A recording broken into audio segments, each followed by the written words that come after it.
Hi everyone. How are all of you doing?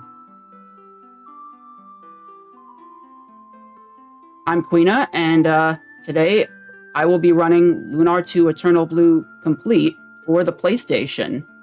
And I will be running this with all the cutscenes. Normally, in a speedrun, you could skip the cutscenes, but wanted to do all cutscenes for two reasons. First of all, it's a lot easier for me to take breaks, because you don't get a lot of break time when you skip the cutscenes. You would only get break time during the voice acting outside of cutscenes. And second is, today is actually the 25th anniversary of when Lunar 2 Eternal Blue for the PlayStation released in English. It's quite fitting that I was scheduled for today. It must have been the power of Althena. So,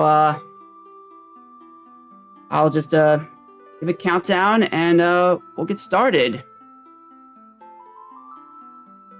5, 4, 3, 2, 1, go! Hanging silently in space, the world in the shadow of the blue star was once a lonely, barren place, unfit for habitation. However, Althena took pity on that world and transformed it into a place of beauty and wonder. She called the new world Lunar. Time and circumstance conspired to force Althena to populate Lunar with people from the blue star, and, just as on the world from which they came, life was held in a delicate balance. Through times of peace, war, chaos, and battle, the blue star loomed as the only constant in the new world.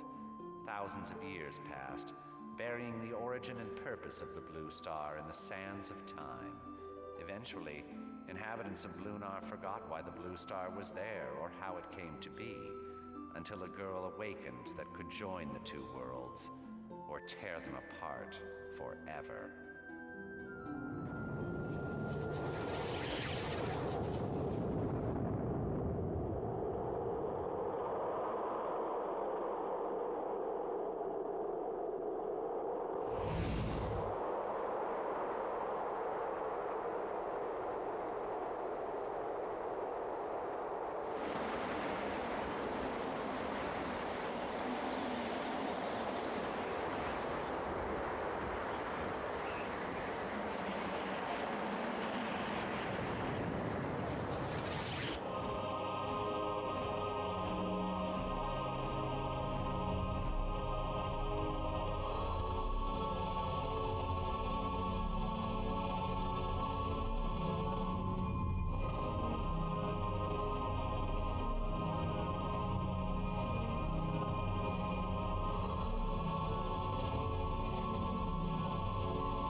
This is not the time for my awakening.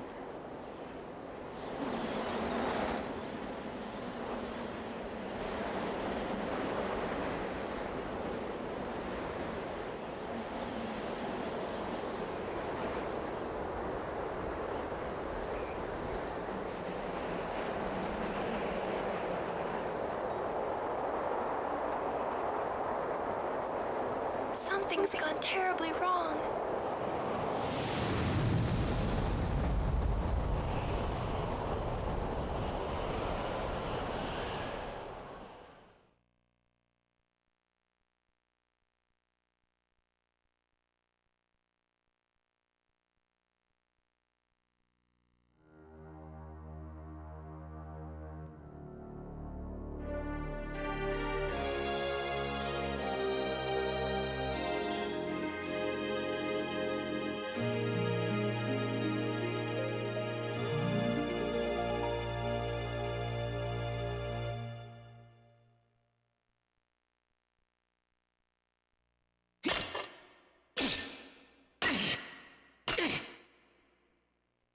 Ruby, did you say something?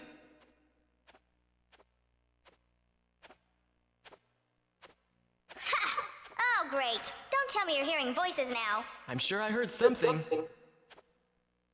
I should have brought Grandpa's chisel. This is way harder than I thought. Ugh. Hurry up and get the dragon's eye. The timer's almost run out on the trap. Trap? What trap?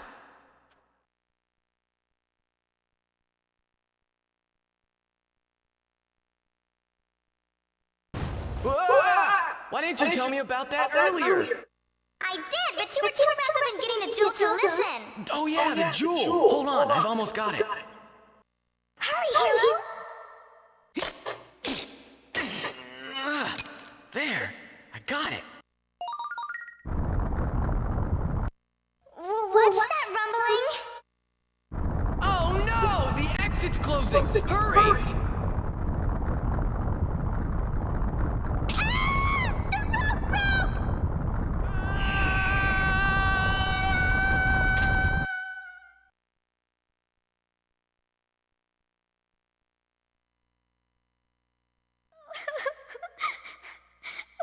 Oh, Hero, don't die on me.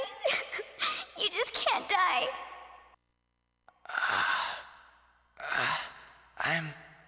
I'm okay, Ruby. It's just a few bruises. Okay, that's it. No more exploring for us. I can't do this anymore, Hero. we always end up getting in some sort of Shh! Ruby! Listen! What?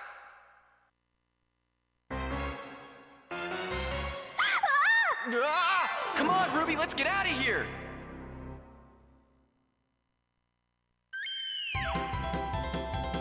Well, looks like you've caught us in another messy situation.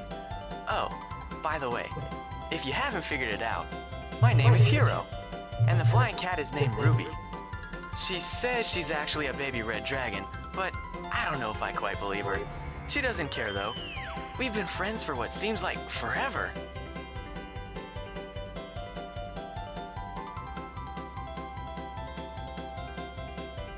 My grandfather Gwen is an archaeologist who taught us how to explore ancient ruins like this. Well, not exactly like this. Grandpa'd have a coronary if he saw me in this kind of danger, but you get the idea. I think it's so cool that these dungeons and ruins that time forgot can be found and explored by someone like me. The world I live in today is a result of things that happened long ago. Someday, I'll gather enough information from ruins like these to prove that. Whoa!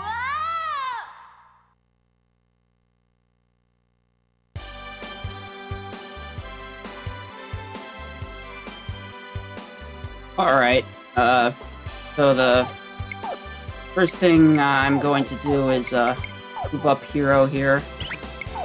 And, I'll, turn off the battle voices, because, that actually saves, about, I don't know, maybe 5 minutes over the course of the run, because when you, cast spells and run from battle, the spell animation and running away won't actually happen until the voice acting has played out. I shouldn't wipe to this fight, but, it's a marathon, so, play it safe. However, I will definitely have to save after the fight,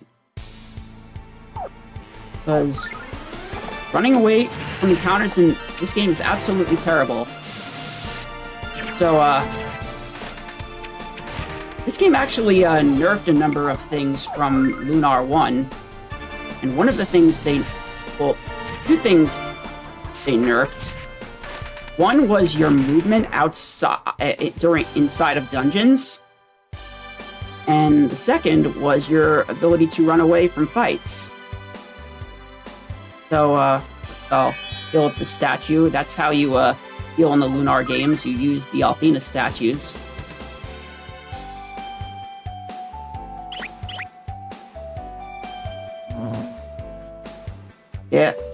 Yeah, so, Ruby can do, some damage in non-boss fights. But anyways, I'll explain, the nerfed running and movement after the next cutscene, which we're about to see right now.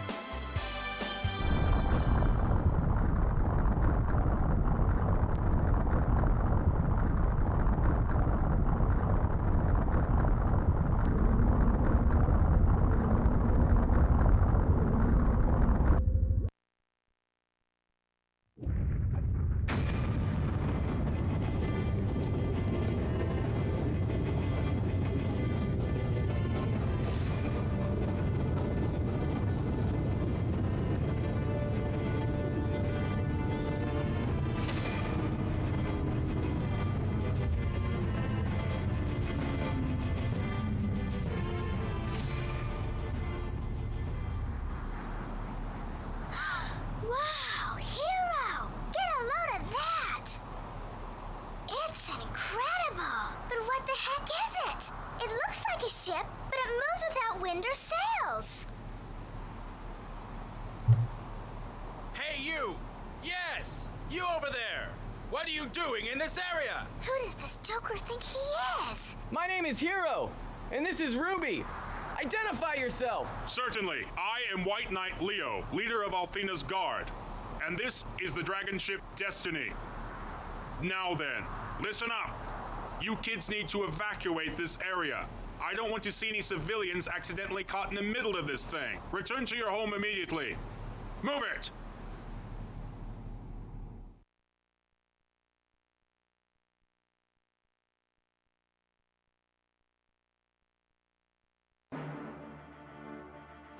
So, this is Leo, and he is the captain of Althena's guard, and he is looking for a destroyer.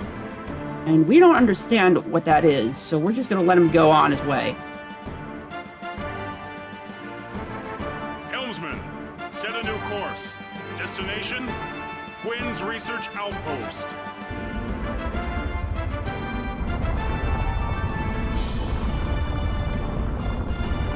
But apparently, he believes that Hero's Grandpa Gwen, who is an archaeologist, that he may know how to enter the Blue Spire, which is where Leo believes the destroyer can be found. But anyways, as I was about to say, in Lunar 1, you were able to run away with every party member individually. But in this game, you only have the option to run away with the entire party, which you get one chance, and if you fail, all the enemies can do damage to you.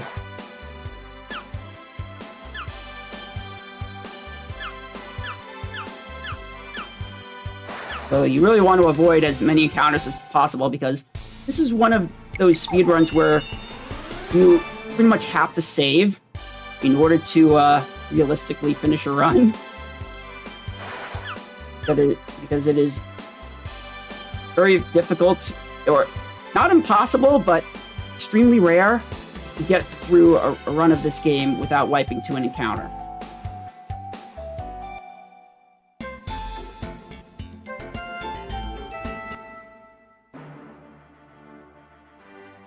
Anyways, Grandpa Gwen doesn't quite know how to get into the Blue Spire. And Leo is quite adamant in interrogating him. Anyways, Hero tells Gwen that he's been out exploring the ruins, and Gwen's not too happy because it's dangerous.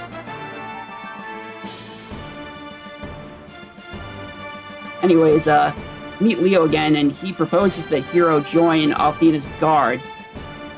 Ruby is quite attached to Hero. Ruby is the flying red cat. So he doesn't want anyone separating Hero from her.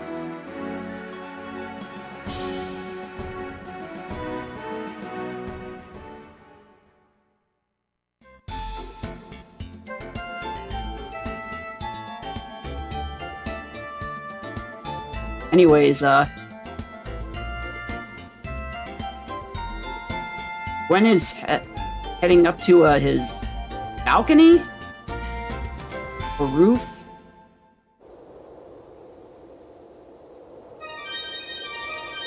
Looks like more like a lookout. But something is happening at the Blue Spire.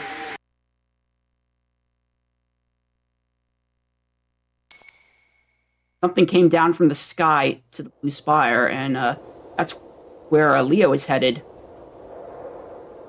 Leo told Gwen that he was looking for the destroyer. And so now Gwen and Hero are kind of curious.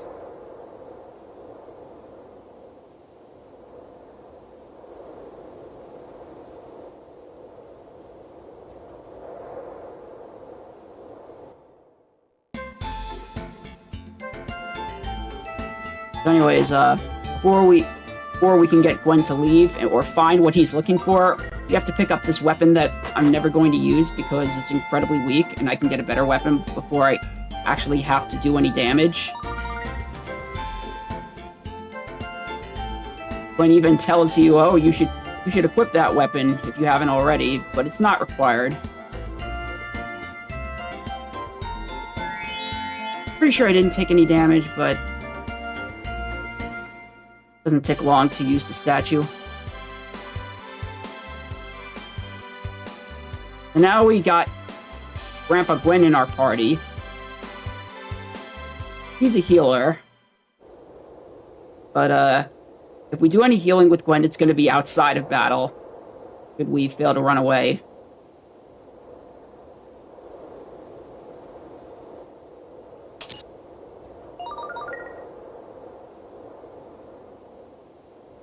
So anyways, apparently Gwen had one of the jewels, and the jewel that Hero found in the Dragon Ruins was the other jewel. It just so happened to look just like the one Gwen had.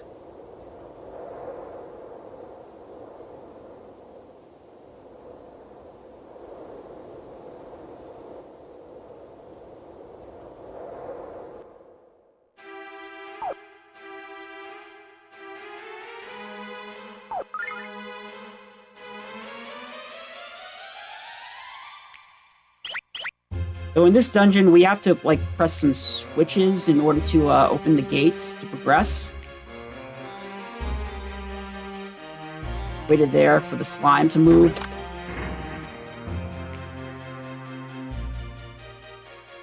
But as you may have noticed, we move pretty slowly in dungeons, except for when I use a dash.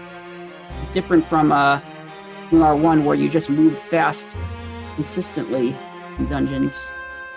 That slime is not cooperating.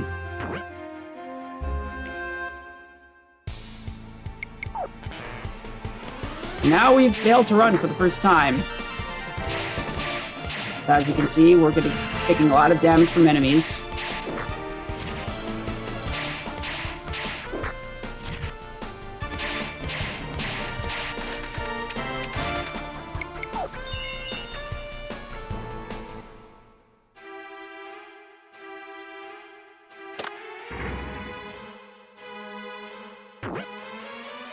Now, one thing that is better about dungeon encounters from Lunar 1 is that in Lunar 2, when you run away from encounters, your iframes actually allow you to pass through enemies. In Lunar 2, the iframes only prevented you from getting an encounter until the iframes were out. But, you would still collide with enemies. And if enemies, like, trapped you against a wall, or you got pincered between multiple enemies, you were forced to take an encounter. You were forced to actually win an encounter, which not only slow, but it's dangerous since you're under-leveled, and when you actually win an encounter, your iframes, well, you barely have any iframes.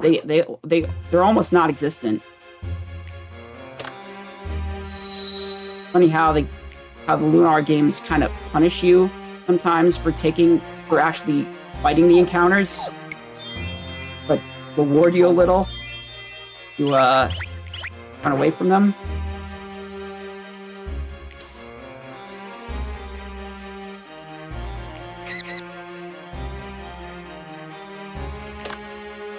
On this part, I have to touch these orbs.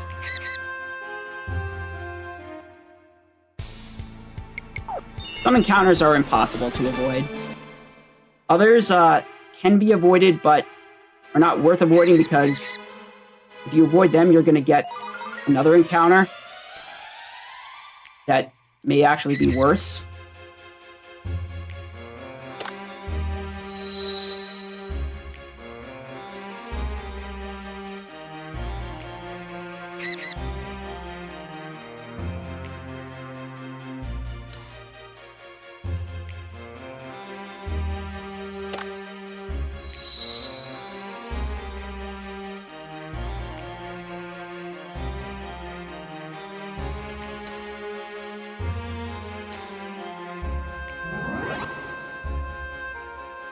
Alright, got through the first half.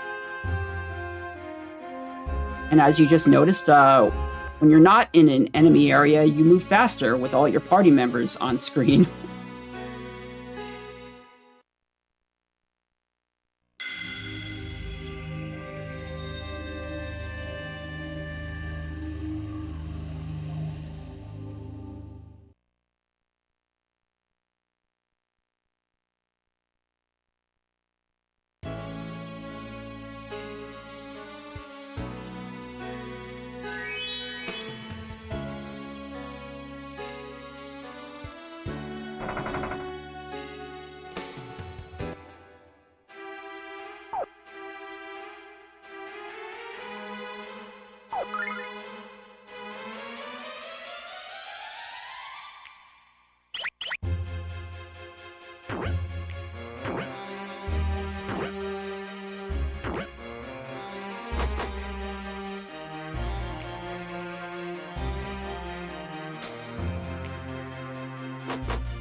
Oh, this doesn't look good.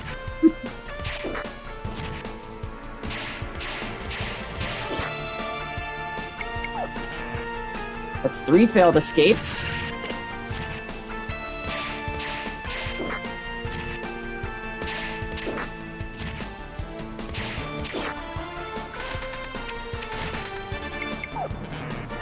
Alright, I'm probably dead. Yeah, I am so... Oh, wow.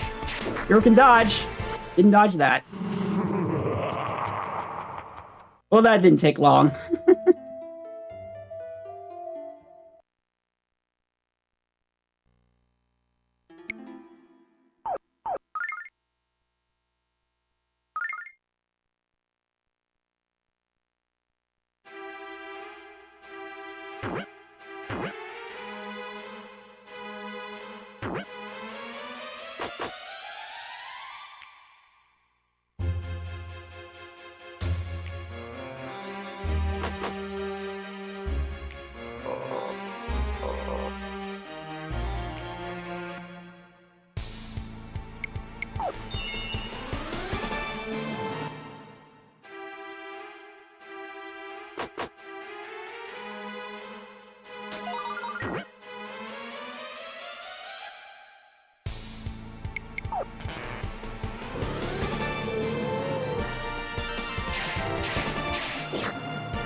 Ugh.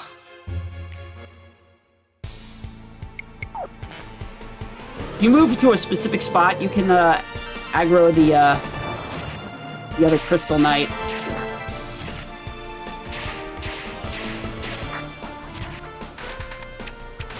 And then get through the bottom.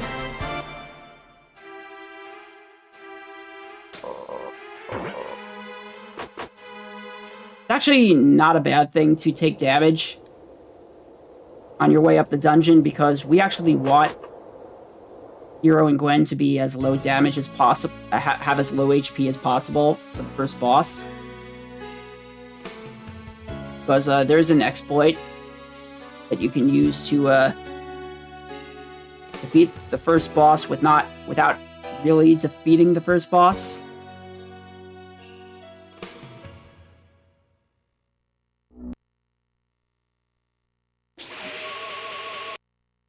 First, it's time to meet the other protagonist of this game.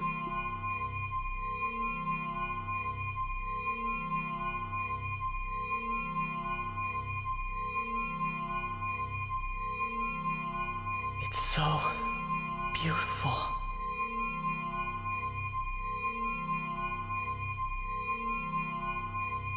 Whoa! Yeah!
I'm gonna hurl.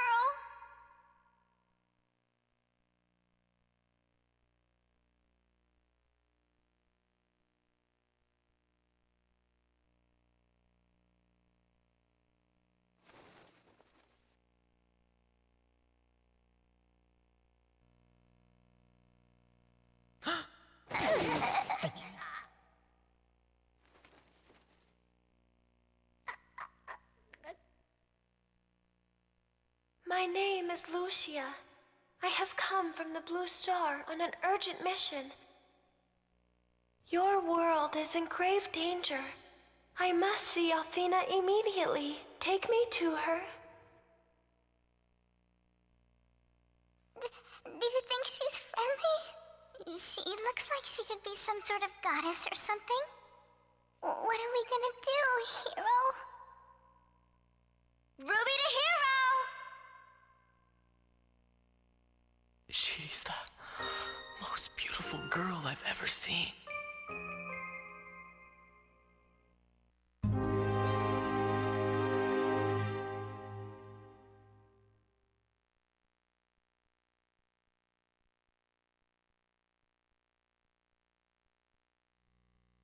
Hero, what's wrong with you? She's not even human. Here, let me tuck your tongue back into your mouth and wipe that drool off your chin. Hey, ouch! Knock it off, Ruby! Actually, she looks pretty human to me, but anyways, this is Lucia. She has come from the Blue Star because he needs to find the goddess Althena in order to stop the return of an ancient evil called Zophar. We don't quite know what Lucia is talking about, but apparently Hero wants to go with her just because Lucia is very pretty. Lucia is the most beautiful woman Hero has ever seen. Even though Hero has probably spent his entire life just living with his grandpa, so he's probably never seen any other women. Anyways, Lucia comes extremely overpowered. And so, I won't have to worry about any encounters going down. Because Lucia can just instantly take him out like this.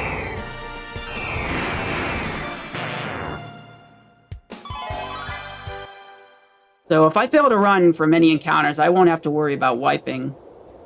At least until I get down.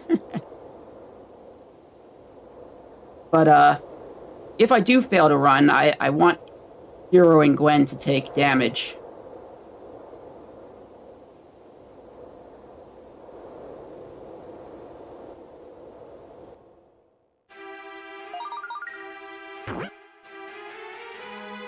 Also, since it's a lot safer now, I'm actually gonna go get some chests that I skipped earlier on my way up. Because they have some good items.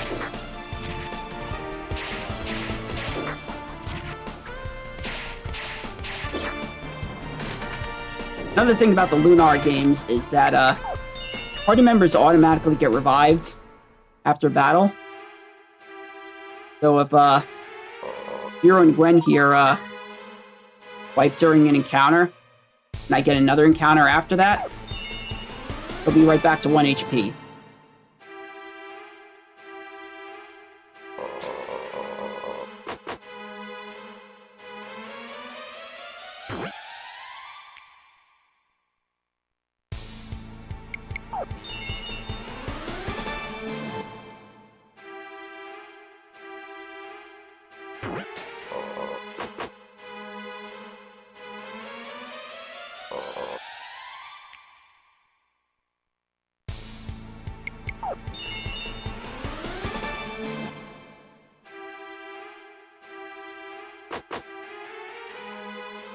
Another thing I guess I'll just mention right now, even though it won't really come into play until later, in the PlayStation versions of the Lunar games, party members who are knocked out at the end of battle still get experience. In the Sega CD versions, experience was divided among living party members.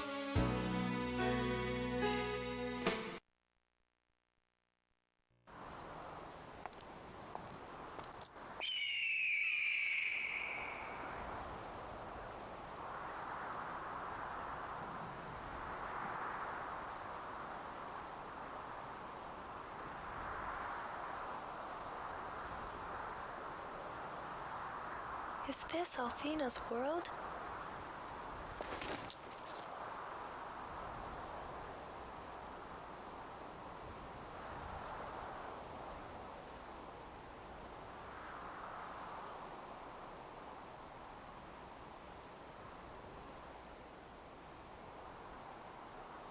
I do not sense the aura of her magic power.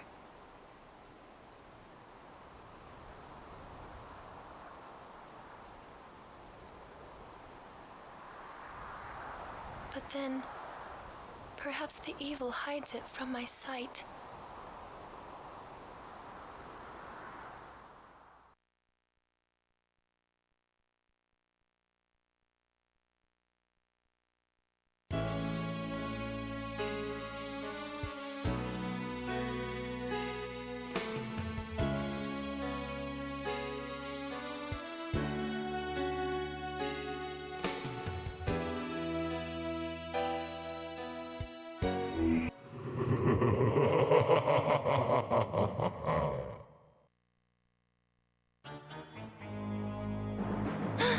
Oh no, it can't be.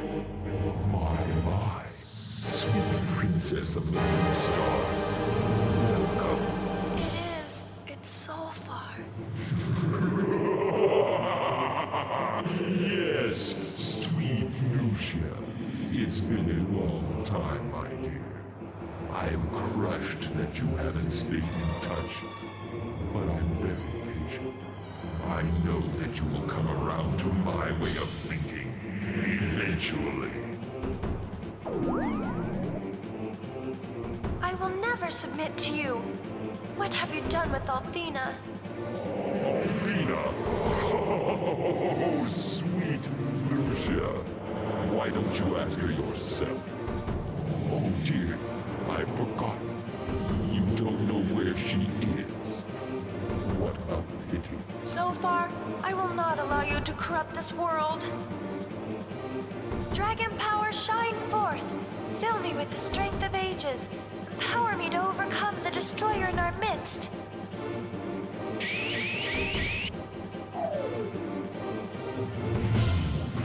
Lucia, that was quite unpleasant. Oh no, what happened? I'm afraid I had to seal away the power of the four dragons.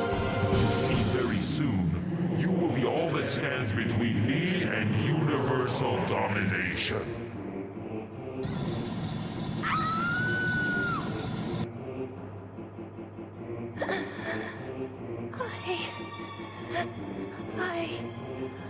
I can't.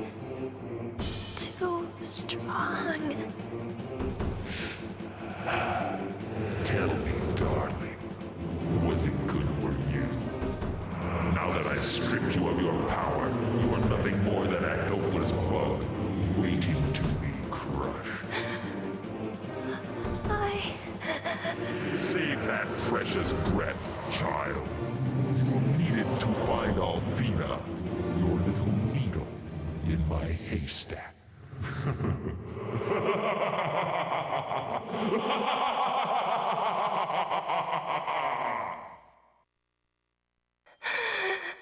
So far. You can't.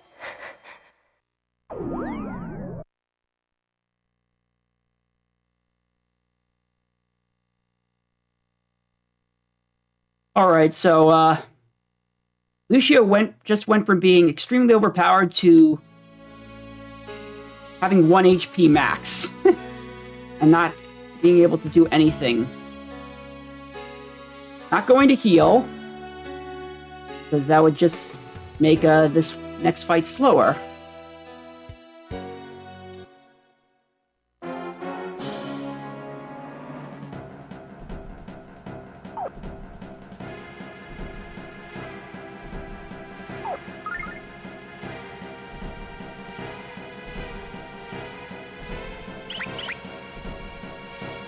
Alright, well, we haven't fought any encounters, except for that one forced encounter that Lucia beat, so surely we're gonna get destroyed here, right?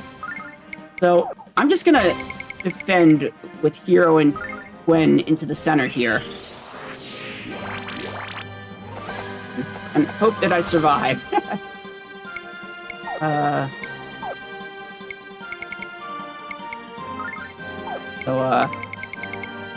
Gonna put Hero up here and then move Gwen to the front, because we saw how overpowered Lucia was. Even though she's at 1 HP, I'm sure she can still just take care of this boss, right? She's got this. He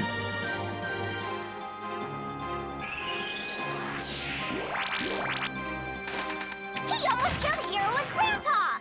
That big bully! Wait, what?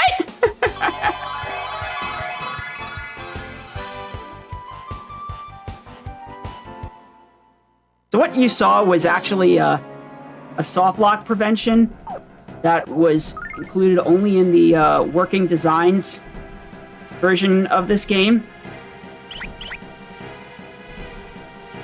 It was not in the original Japanese version, but basically that boss can only use short-ranged attacks. So you trap that boss against a wall with 2 party members. Well, with specifically Hero and Gwen, because you can't control Lucia. Boss won't be able to get to Lucia. Lucia won't do anything either. So basically, it's like a soft lock, and it was a soft lock in the original Japanese version, but when Working Designs published the English release, somebody found that and decided to create that little soft lock prevention, and you can exploit it to easily win the first fight, or the first boss fight. And you still get all the experience that you would have gotten if you had actually fought the fight legitimately, which is good because that boss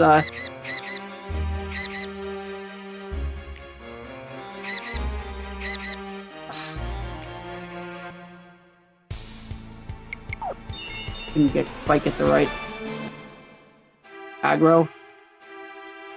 Or maybe I just wasn't fast enough.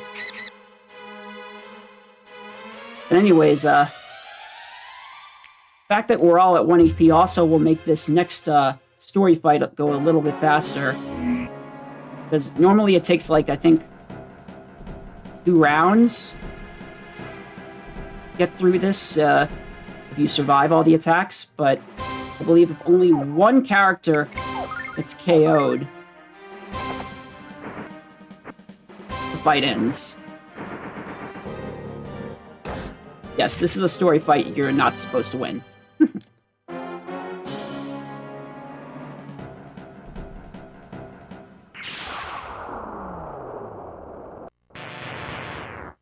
Hey, we've all been saved by none other than Lord Leo,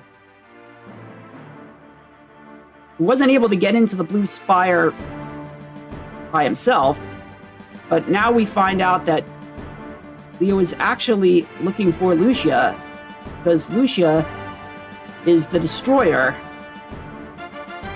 that is going to destroy all of Lunar. At least that's what Leo's been told by the goddess Althena.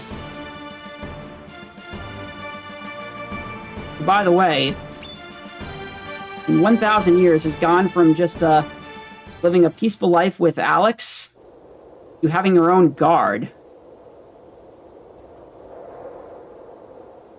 Leo doesn't realize that Lucia is standing right next to us, so we tell him that she's in the Blue Spire.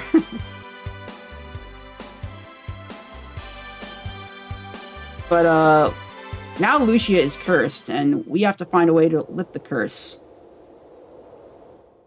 Because Hero doesn't think that Lucia is the destroyer.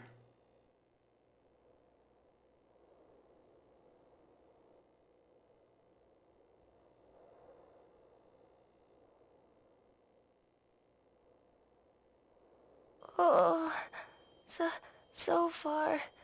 You won't... Ah!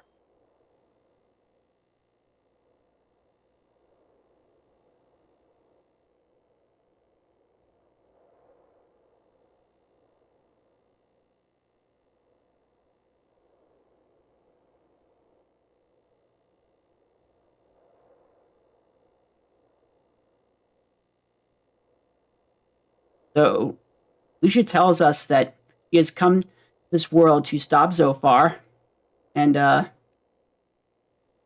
Hero just wants to go on an adventure, so he's going to accompany her, even though he barely knows Lucia. Gwen tells us that someone named Ronfar is a priest in the village of Larpa who may know how to lift the curse on Lucia. And this is when Gwen permanently leaves the party because apparently Gwen's too old for this kind of adventure.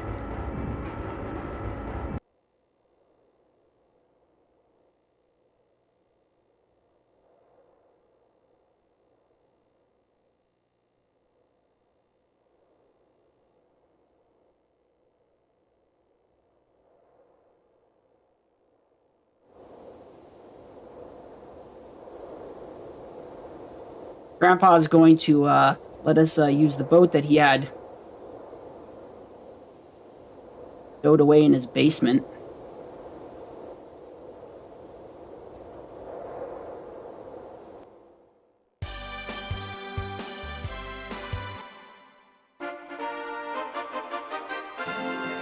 Do do do do do do do do do do do do do.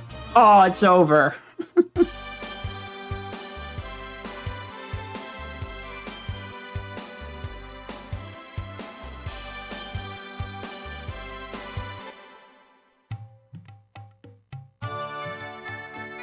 So, since we're looking for a priest, the first place we should check is Althena's shrine, right?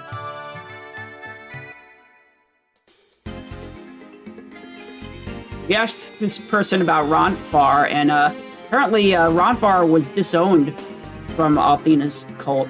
Or actually, that's what it's called in the Sega CD version. It's called Althena's Chosen in Remake. But apparently, Ronfar used to be priest of Althena's Chosen, and now he's turned to gambling.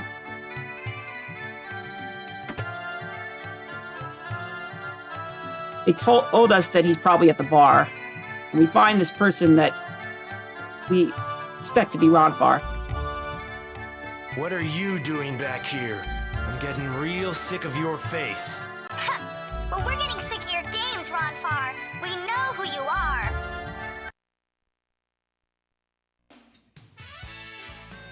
What do you want with this Ronfar guy anyway? You know, he's kind of a deadbeat. I can't believe he was ever a priest for Althena. But I'll tell you where your guy is if you beat me in a game. Because the only truth I've ever found lies right here. In these! Alright, so if we want to know about Ronfar, we gotta win a game of dice.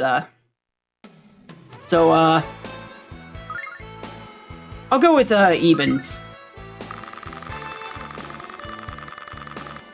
Oh no, we lost. Let's just try asking him again, nicely.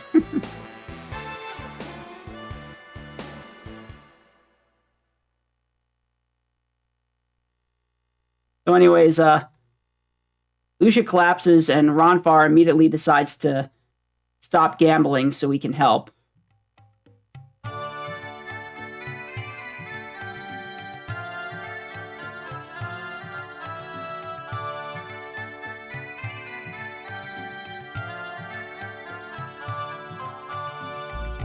So, we find Ronfar at his house, and apparently there's a notice for him from someone with the initials LM.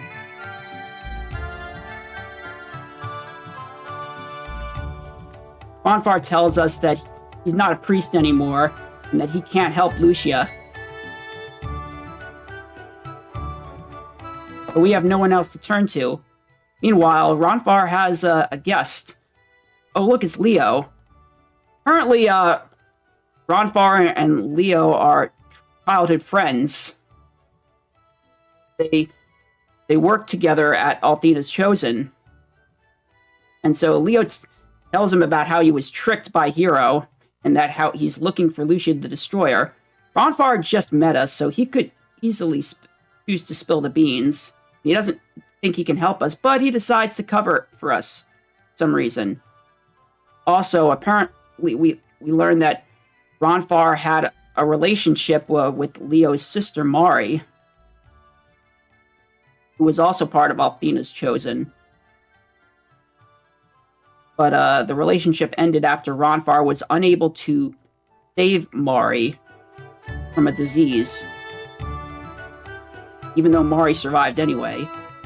So Ronfar tells us that he lied to Leo because he actually believes Hero may be doing this for the right reasons. He asks us why. We could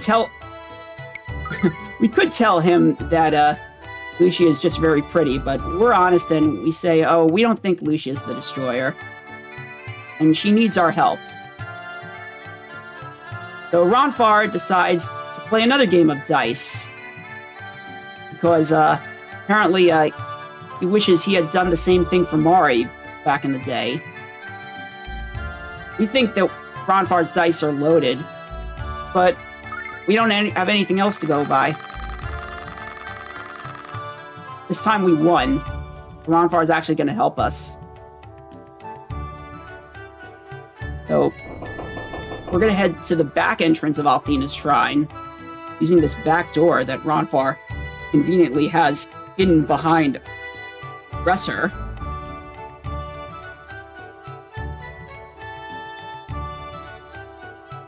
We have a small dungeon that we have to go through. Dungeon's actually, I think, is actually a bit longer in the Sega CD version.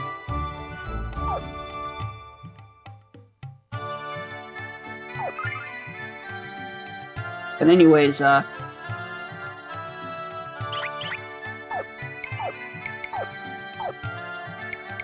make a special formation for this.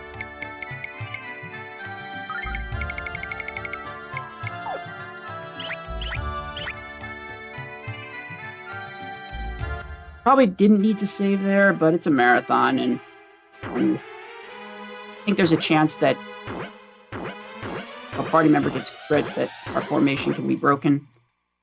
Nice, got the skip.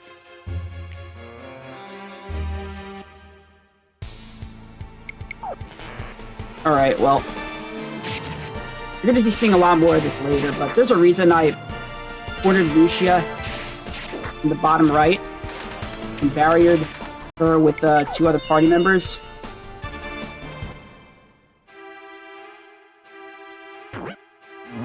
If everyone except Lucia wipes in an encounter, Lucia will automatically escape from an encounter on her next turn.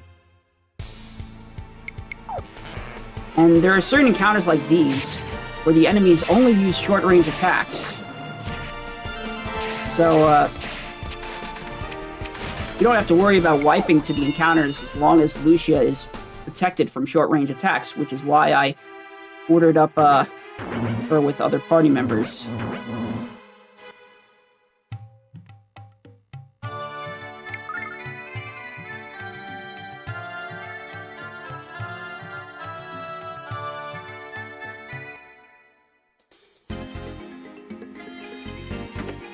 So here's where Ronfar is going to attempt to lift the curse from Lucia.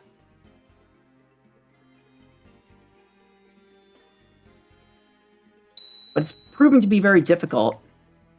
And apparently Ronfar has only failed to lift a curse or cure a disease once. This is going to bring back a very painful memory.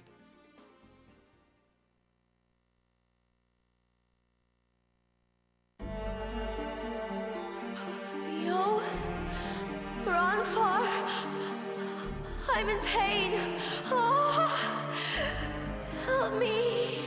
I just need a little more power. Hold on, Mari. Fight, Mari. Fight. Stay with us. I won't let you give up.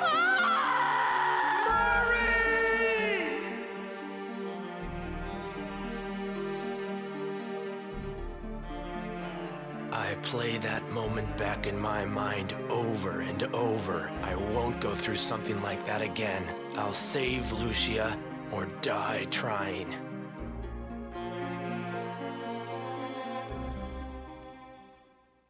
Ronfar's gonna give it one more try.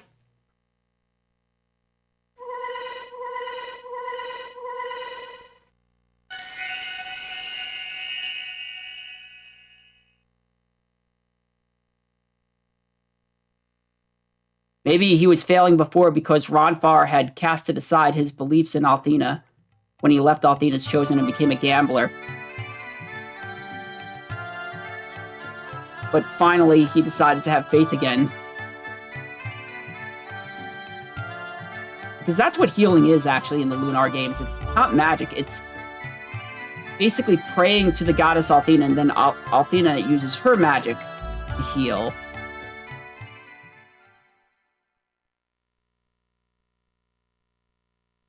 And that'll make more sense when I get to a certain area later in the game,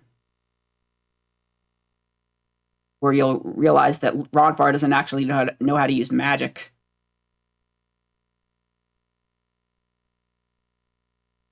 So we're going to rest for the night, and we're going to wake up and find that Lucia is gone.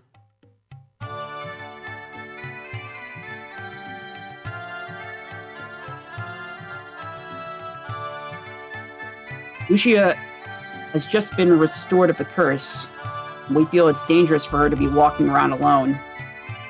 So we're gonna go around looking for her.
Alright, so, woman tells us that Lucia said she was going to the mayor's office. The mayor in this town is quite greedy. In fact, this entire town is full of lazy people.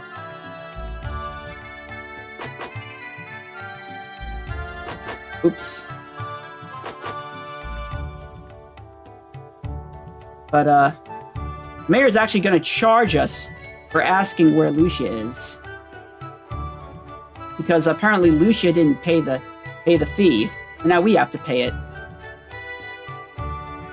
Only 30 silver. But apparently we could buy some fish for Ruby. So Ruby is a little upset.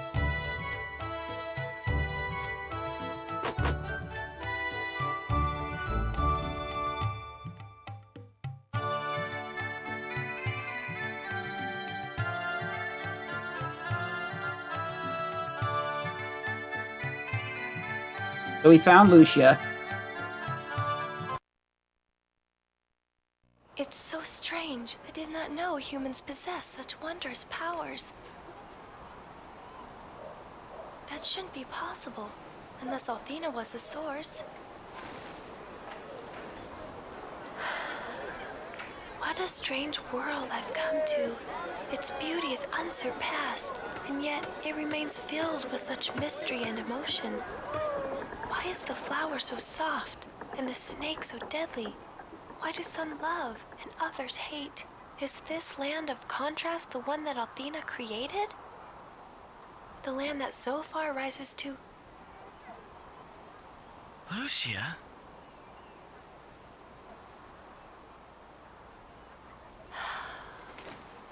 Hero, I must go now. I will never forget you.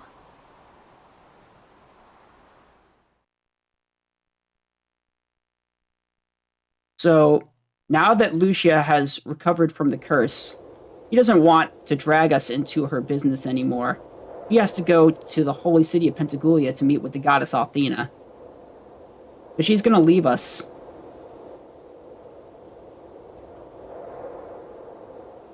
He was told that there's a ship in Dalton, a harbor town, where which she can use to get to Pentagoulia.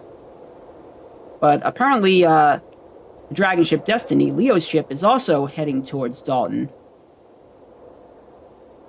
And so Lucia's walking right into Leo's trap.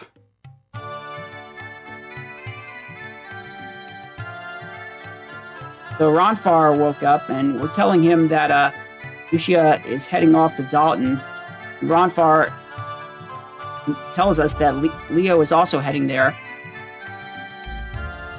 So we gotta go save her. And apparently Ronfar has decided to come with us because he also has business in Holy City of Pentagoulia. And he respects Hero for what he's trying to do.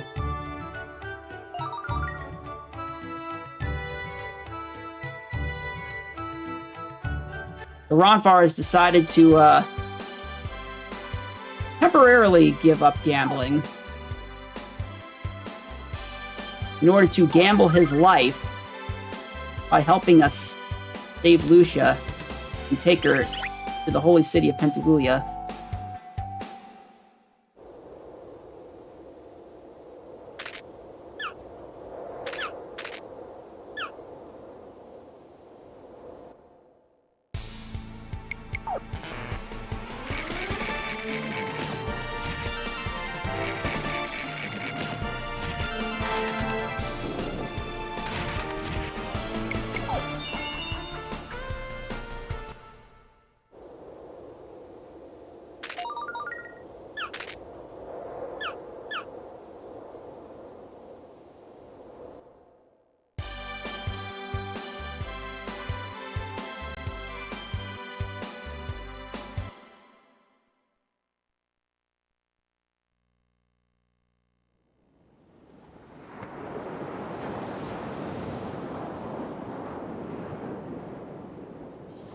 Hey, Chief, take a look.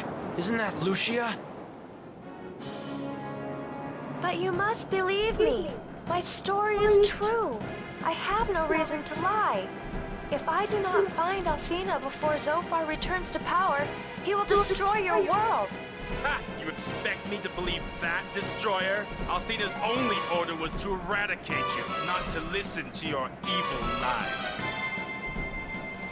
Lucia tries to explain to Leo that she's trying to save the world and that she needs to meet with the goddess Althena. Leo isn't buying Lucia's story. He says that Althena told him to assassinate Lucia. So even though Lucia has recovered, she's not as overpowered as she was when we met her. And now he just got taken out with one attack. So Leo is going to arrest Lucia, and we gotta go save her. Also, somebody in this town knocked down the statue of Althena.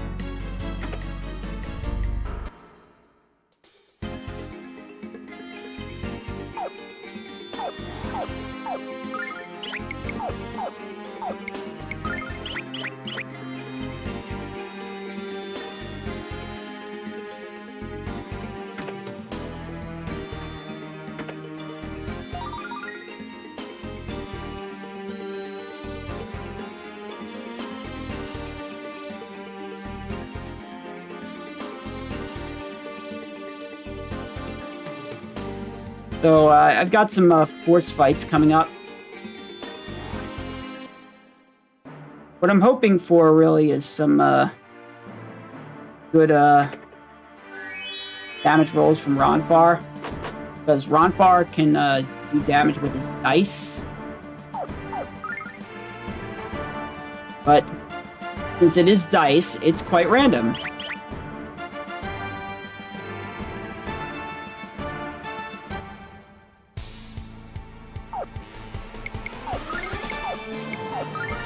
I also have to be a bit conservative with Hero's MP, because it's pretty slow to go back to that statue, so it's better to use a Starlight. Something you will notice also is that enemies change their sprite animation during battle, and the sprite animation they have determines what they're going to do that turn. So you saw the soldier was holding his shield up. If we had done any normal physical attacks to the soldier would have dodged. Fortunately, we're only using magic attacks in this part. We don't so it's actually better if they hold their shield up than if they do an attack.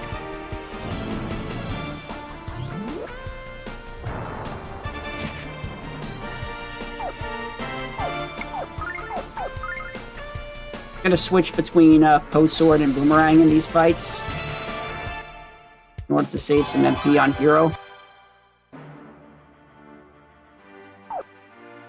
Oh, still no damage.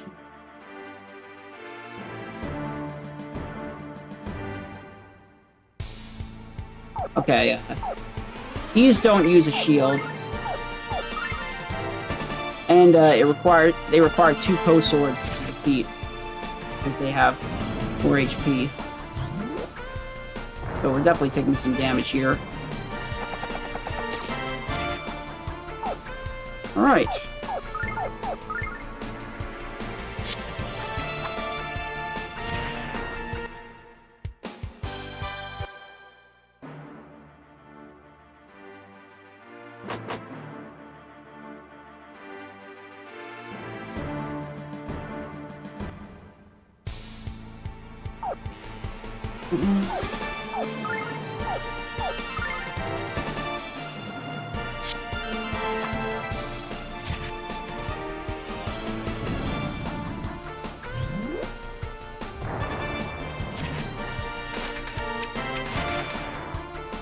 Ruby with the kill. Ronfar must have gotten a really high roll.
Even though this is not an area where you have to dodge encounters, the game still gives you the slow movement when you're not using the dash. I don't know if I've actually talked about that yet.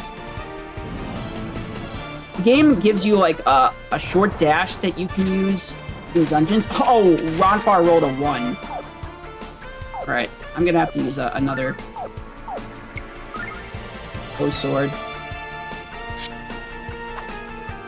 Fortunately, I Didn't have to use that much MP earlier.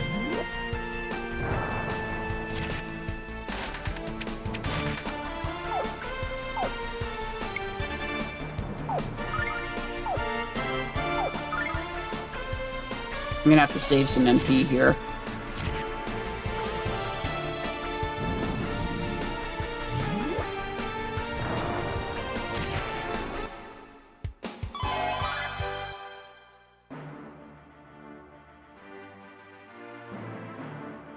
And anyways, every few seconds you can use that dash, or you, move a little bit faster, which allows you to avoid some encounters. But the dash only lasts for a few seconds. After that, there's like a 3-second cooldown before you can use it again. So this run is all about proper execution of that dash to avoid as many encounters as possible, because encounters are absolutely terrible in this game. Wow, I don't have enough for another Poe.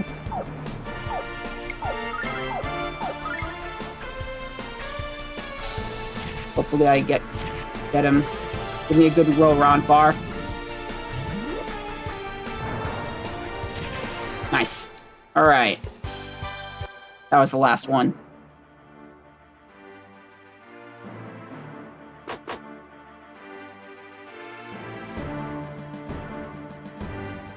So we found Lucia. She's being imprisoned. Leo sentences her to execution. Apparently, one of Leo's soldiers has his doubts about Lucia being the destroyer. Leo is like, oh, you can't... But the fact that she's a woman blind you. And that demons could use certain appearances to disguise themselves. Leo made the mistake of leaving Lucia completely unguarded with a button that could easily open her cell. That's not the only mistake Leo's gonna make. So we tell Lucia that we came to help her go to the holy city of Pentagoulia. So Leo comes back and he notices that Lucia is gone, but for some reason, even though he can see from the outside that Lucia is not in there, he has to step inside. And he leaves his back turned. So we just locked him in. And now Leo notices that Ronfar is helping us out. And he feels very betrayed. Because Ronfar lied to him in LARPA. Now Ronfar explains that he believes that Lucia is not the destroyer, and that there's something bigger going on, and that he also wants to go to the holy city of Pentagoulia to make things right with Mari. So you actually have to move up there to be able to leave, but once you have watched or mashed through that dialogue, you can actually take the bottom route, which is a little faster because you move faster on screens where there are no encounters than you do on these screens where you have to use the dash.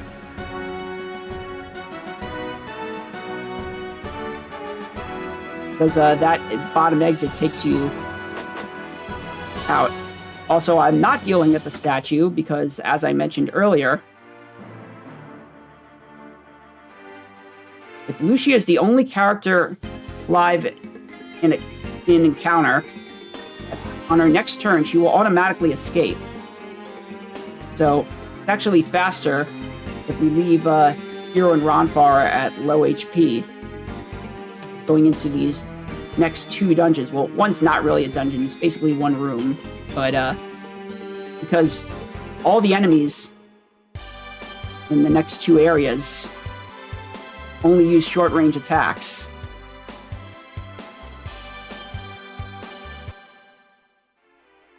So it's pretty easy to get through encounters here. Ideally, we just escape first try, but even if we don't, we should escape relatively quickly.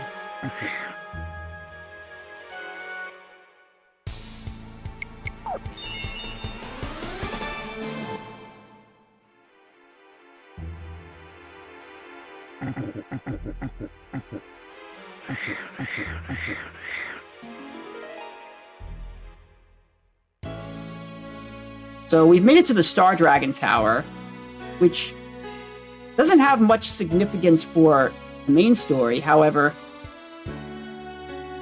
it is important for the epilogue, which I won't be playing today.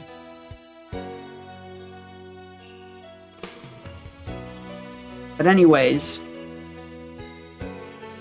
Lucia doesn't quite understand why we're helping her. And Hiro tells her that he's always wanted to go on a big adventure, and this is his opportunity. Meanwhile, Ronfar is acting as the lookout, because he knows Leo is going to escape.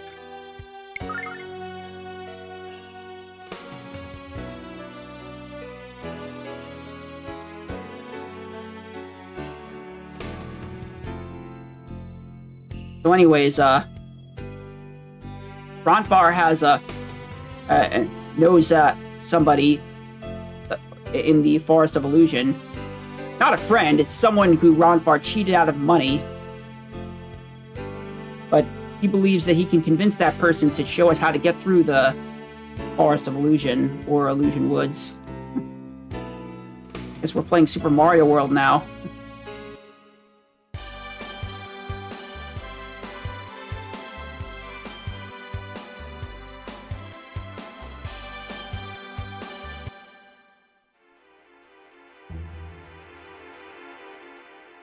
So Ronfar challenges the person to a game of dice, where if Ronfar wins, the person will show us how to get through the forest. And if Ronfar loses, then he has to give back all the money he cheated this person out of.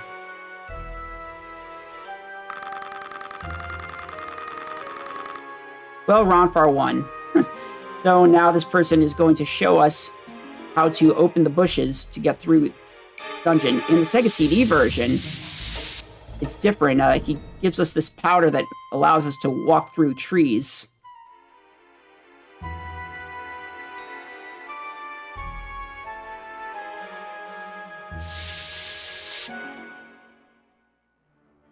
Anyways, it didn't take long for Leo to catch up with us.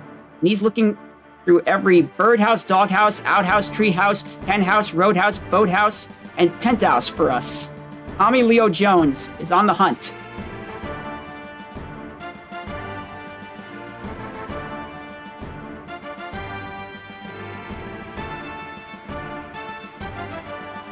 Anyways, since we already got through that first bush,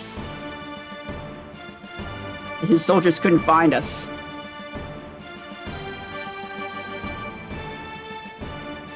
Currently, the person decided to cover for us, even though he doesn't like Ronfar. Maybe that was part of... That wasn't... Actually, I don't think that was part of the bet.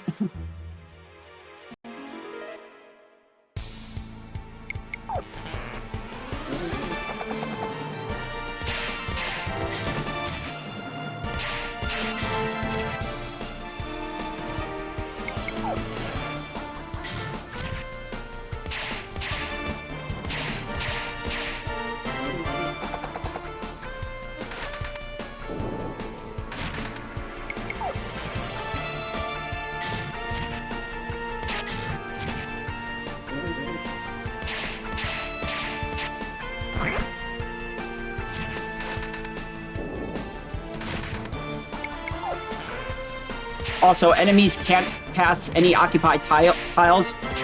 Can't pass a tile occupied by a party member or by an enemy. Sometimes they get blocked off. Now Lucia's going to escape. And it counts as a normal escape, so I still get the same iframes they would have gotten if I had gotten a party escape.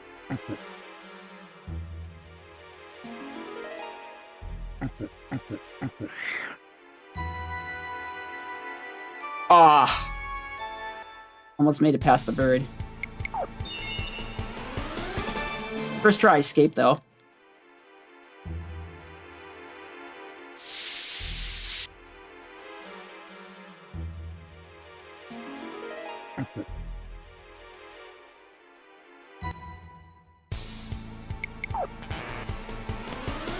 Alright, this should be a fast encounter because Hero and Ron are at 1 HP.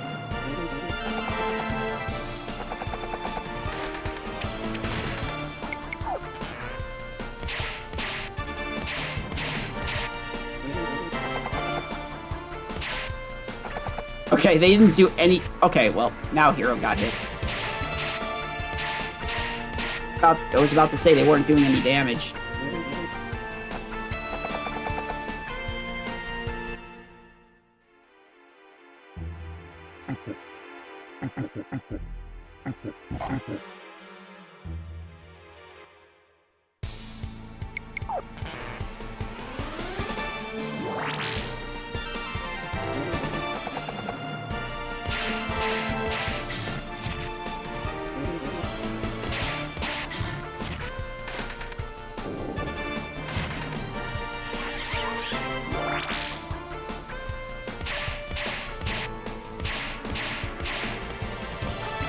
This is one disadvantage of the strategy, is that when everyone gets KO'd, you have to like wait for all the other enemies to like get another turn before Lucia will escape. Whereas if they were alive, I would be able to attempt an escape before they got another turn. But it's still better than getting a game over.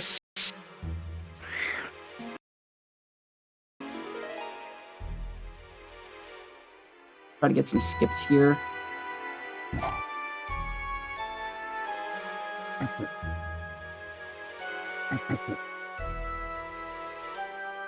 I might get the one encounter.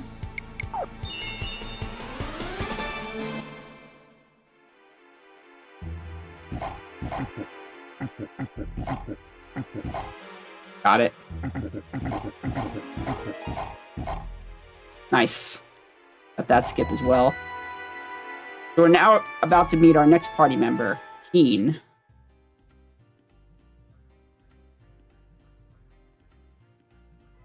Hero? What's going on up there? I hear music.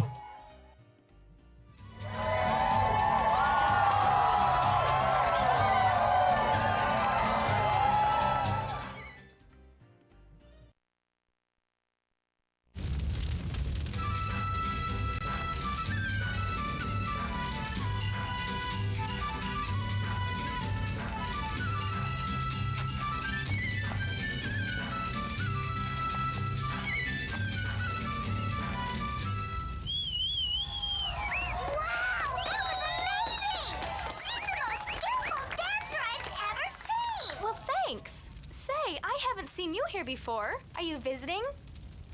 Well, my name is Jean. I'm the star dancer. That dungeon I went through, it's a lot harder in the Sega CD version. Because you have to like go through trees. And it's much more of like a maze. In fact, you meet Jean in the middle of the dungeon in that version. You have to go through, and there are like areas on the outside where there are multiple trees, and you have to figure out which tree is the right one. Or else you could get lost pretty easily. But, Jean is the star dancer of a traveling caravan, a carnival caravan.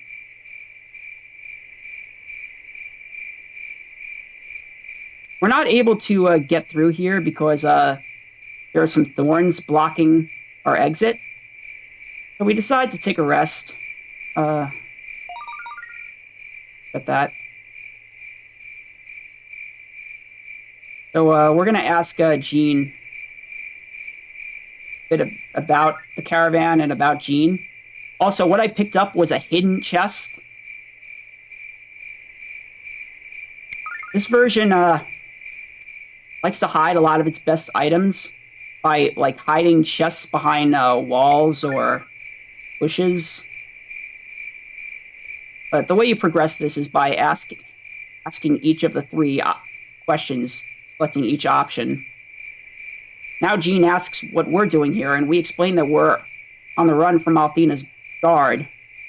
But apparently, Jean and the caravan don't like Althena's Chosen either, because Althena's Chosen has decided that dancing is illegal, which makes no sense, because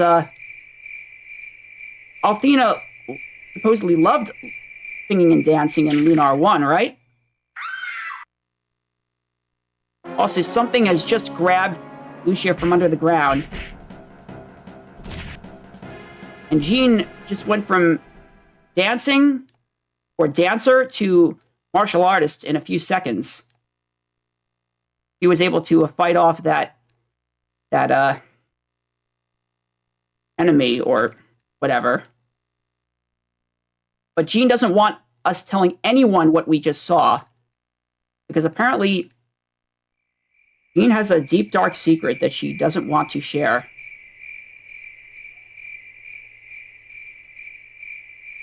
And she just leaves us immediately. Now Jean is having some painful memories of when she was part of an assassin cult. Jean decided to give up that life and become a dancer.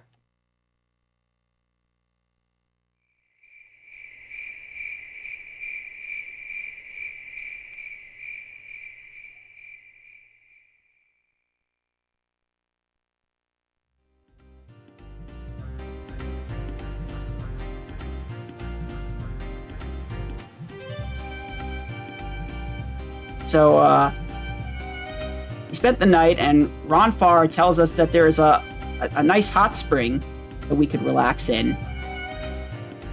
So, if any of you are uncomfortable with nudity, you may want to leave for a few minutes or minimize the stream.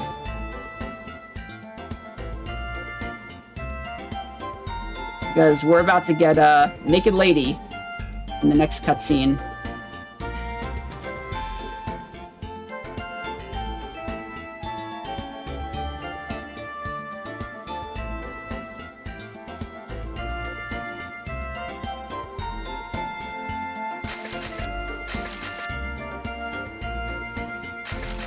So, there's a men's hot tub and a women's hot tub, but apparently Lucia went the wrong direction.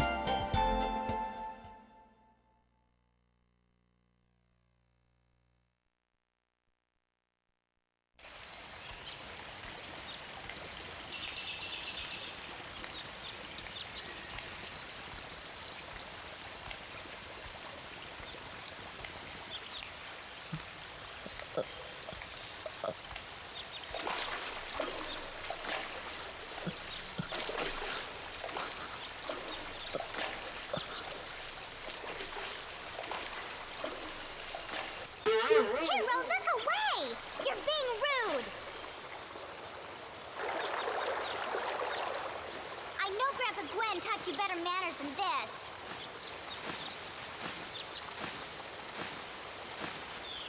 Oh, you're on the wrong side, Lucia.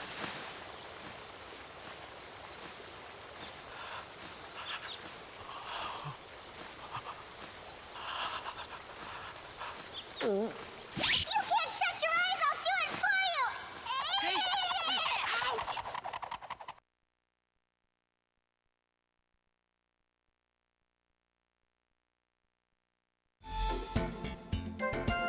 So, Lucia doesn't understand what's wrong with just walking around naked, because she's not from Lunar, she's from the Blue Star. She's not accustomed to regular society. So she doesn't know ethics about nudity. But remember that plant thing that we saw grab Lucia last night? Well, now it's grabbing everyone in the caravan.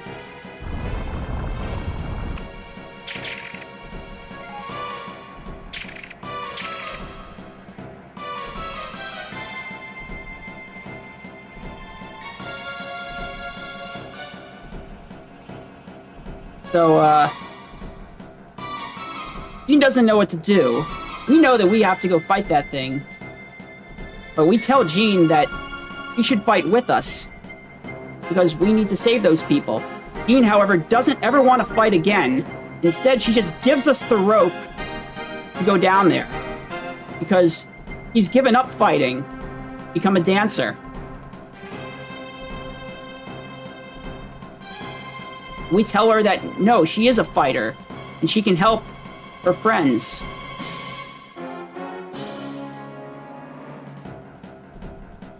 First, I gotta do a shot.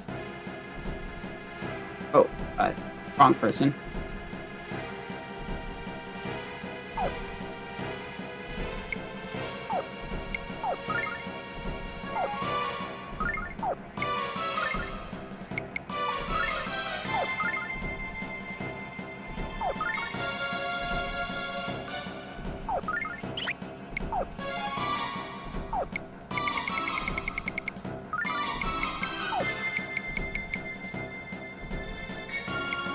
Can actually afford an extra angel tier here. Not going to though, because I'm afraid it could cause problems later.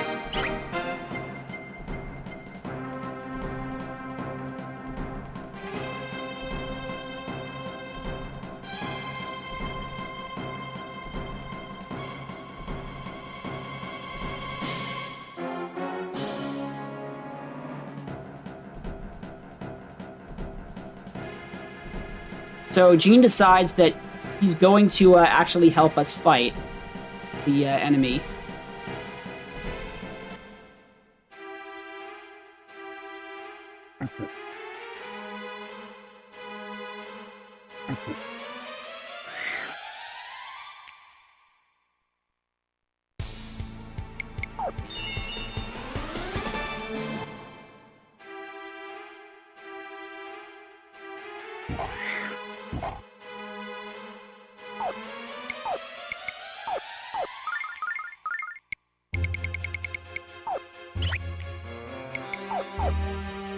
So I'm moving Lucia to the front of the party because we're about to fight the first major boss, and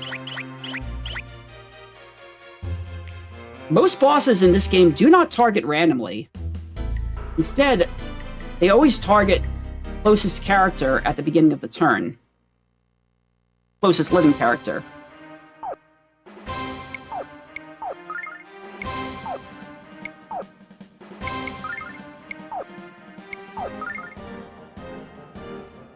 So, this boss will always target Lucia, except when it does its multi-target attack, which targets the whole party. And, so Lucia is a character you cannot control. However, he actually follows, like, a specific AI script, depending on the circumstances. So, whenever Lucia takes damage before she gets her turn, he will always do damage. When she doesn't take damage, her AI is random. So this boss is going to change to its second form right now.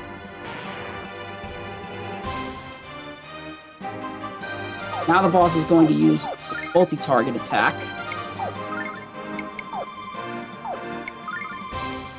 So I'm actually going to have Jean use Herb here.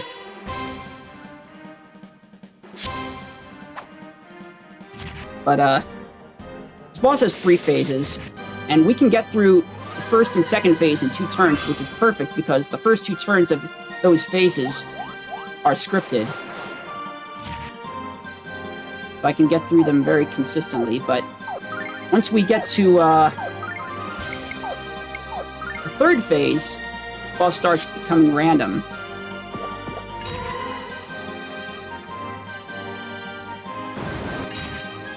So, the boss is going to have 3 attacks in that phase. One is the multi-target attack. One is the single-target attack. And then the boss gets a third attack, which is another single target, but that attack will one-hit KO Lucia. And the boss is about to use it, so I'm going to use an Angel Tear. Because I know that Lucia is going to get KO'd before Ronfar takes his turn. And,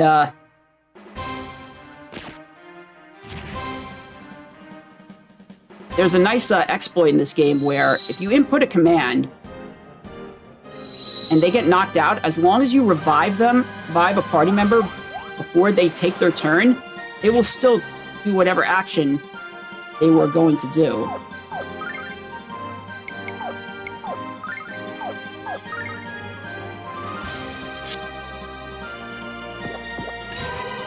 Oh yeah. This boss is like... Oh wow. Whoops, that's not good.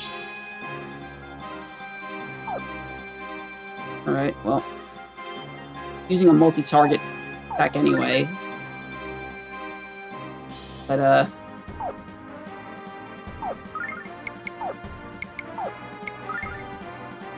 Lucia must have taken too much damage.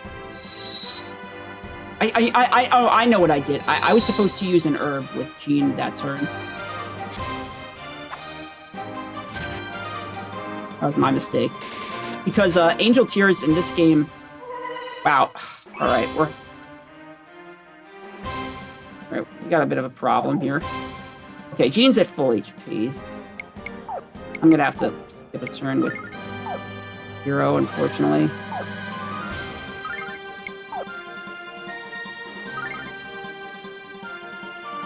This actually will work because... actually, no.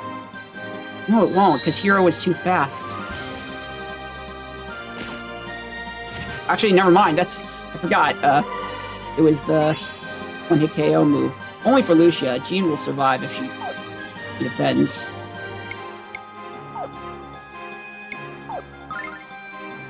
Ronfar is low on MP.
Alright.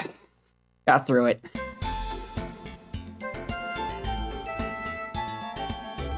So now Jean has decided that she needs to face her past. So she's going to go with us on our journey.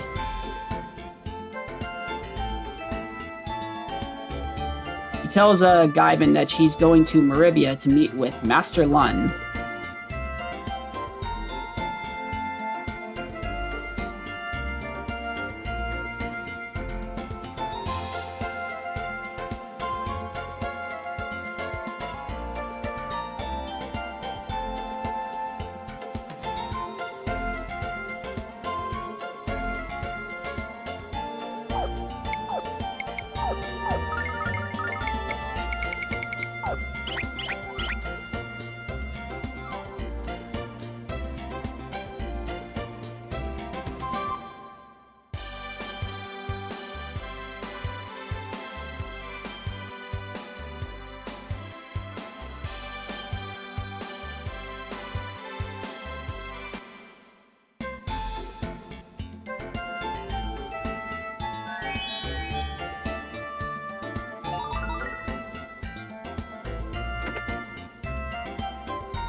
So now we meet this good girl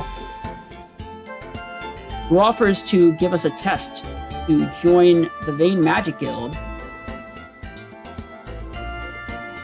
If you played Lunar 1, you would know that hooded girls and taking the Vane Magic Guild test leads to bad things, so we don't want to do that. But we have another problem. Apparently, they've blocked the exit to this town because Lord Leo is looking for Lucia.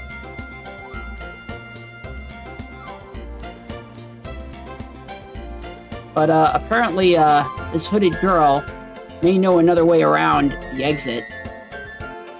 So, he's going to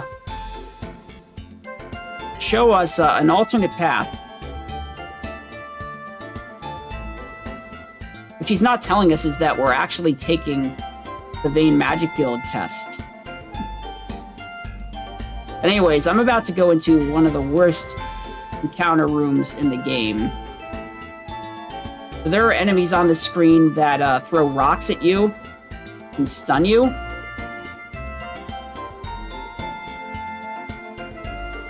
And there's this one encounter with an enemy called a Death Worm that will draw all your parties into the center of the battlefield if you don't run away, and that Death Worm is accompanied by two other really strong enemies that will completely destroy you if that happens.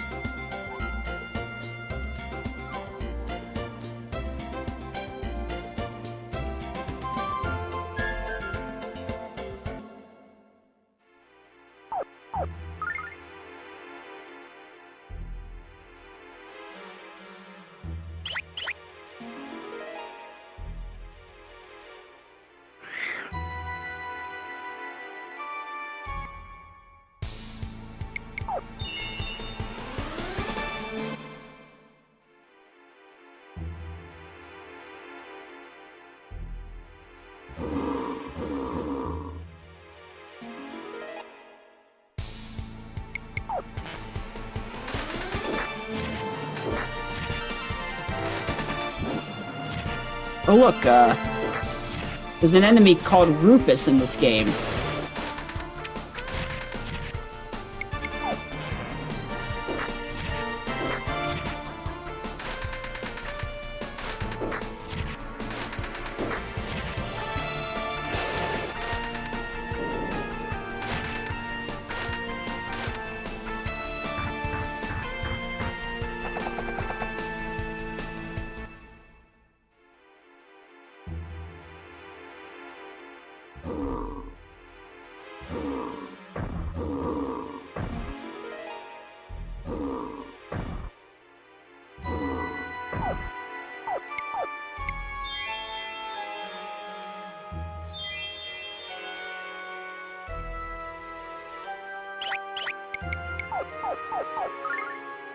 Alright, so what I'm gonna do now is use save load. Because, in this game, enemies only have one spawning position. And if you re-enter a screen or load a save file, it resets their position, which makes it easier to avoid encounters. In this case, I used it to reset the position of the Deathworm encounter, so that I got the encounter further to the right, which will allow me to avoid this next encounter. But, using saving and loading can help avoid encounters, because when you save in a dungeon, you're still saving you're saving your position, but you're resetting the positions of the enemies. So if you can get past where the enemies normally spawn, you can avoid certain fights that are otherwise impossible to avoid.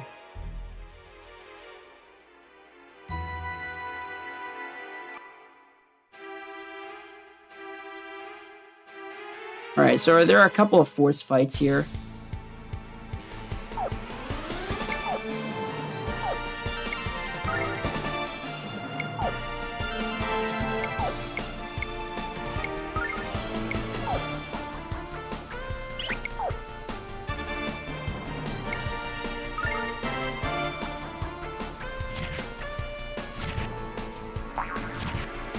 So I'm gonna have Ronfar dice roll the rock. These enemies you have to fight because the rock won't, your iframes won't let you pass through the rocks. Even if you run away from them. Nice dice roll.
This dungeon was very different in the Sega CD version.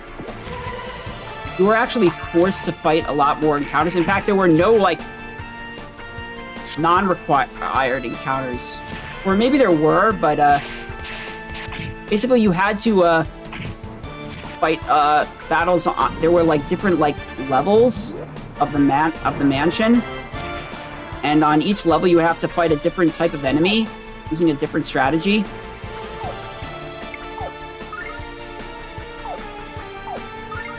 For those, like, Susie deaths, you had to put them to sleep in order to do any damage.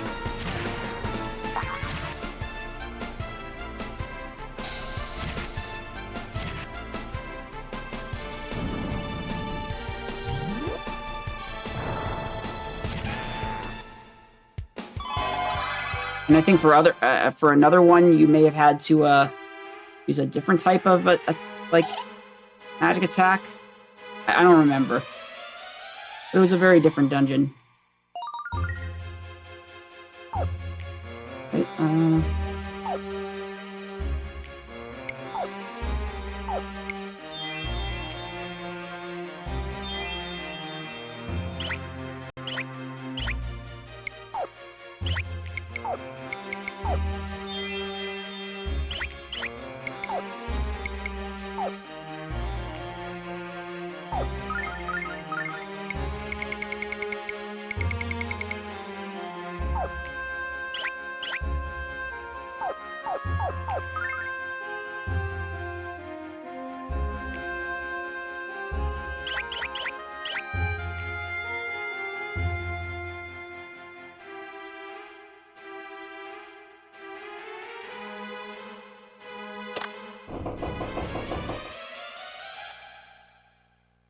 Alright. Not gonna be able to talk a lot during this fight. I gotta count damage.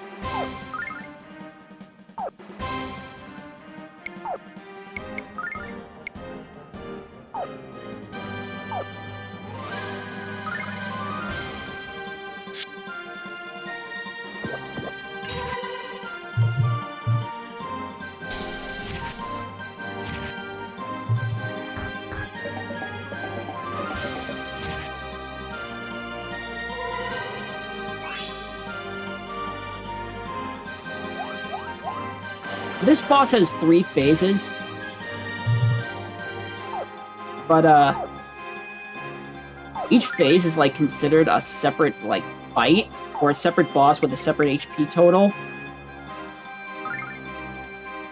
So...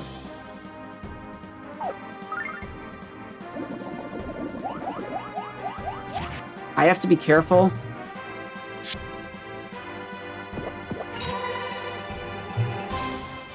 I'm counting damage. Because I have to count damage, like, right to when each HP total completed, and then stop counting damage until the phase change.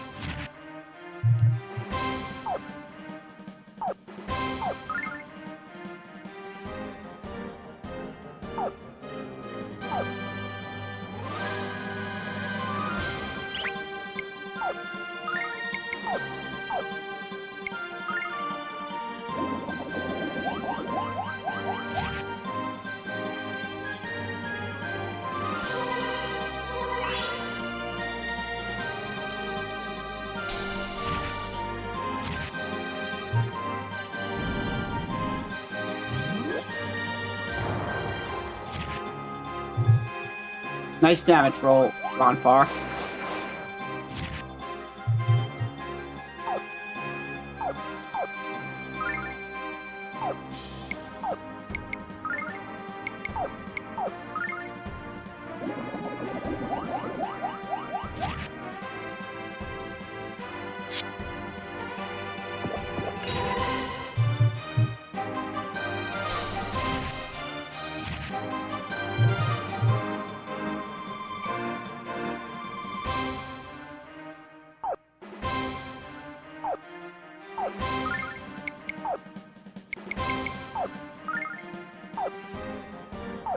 For anyone who asks why I didn't queue that angel tier on Lucia, it's because as long as there is a dead character by the time an angel tier user takes their turn, they will always use it on that KO'd character. And since I know Lucia is the only one who's going to take damage, I know it's going to revive her.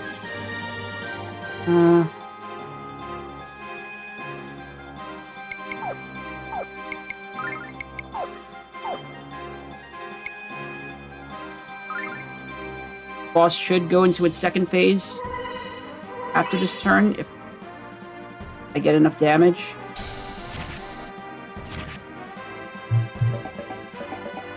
Alright.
Alright, well, there was no point in using that herb. Because... Actually, she might survive.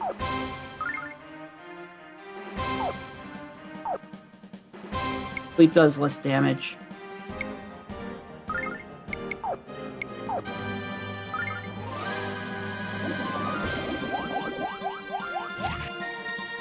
She was at full HP. Didn't wake her up, though.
Okay, well... I think I have an extra starlight. You know what? I can probably use herbs. It'd be fine.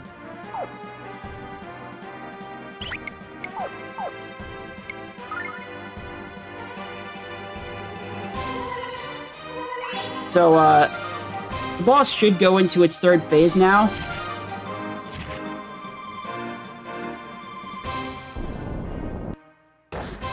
And I was very careful to make sure that I didn't defeat this phase before the boss took its turn, because, as I mentioned, each phase is considered like a separate boss, so when you deplete their HP total, the boss is defeated and their next turn is skipped, but they don't actually go into their next phase until the turn is over. Which is why you have to be careful to make sure that Lucia takes damage, because if she doesn't take damage, her AI is random, and if her AI is random, there's a chance that she will move out of her position, which could cause big problems.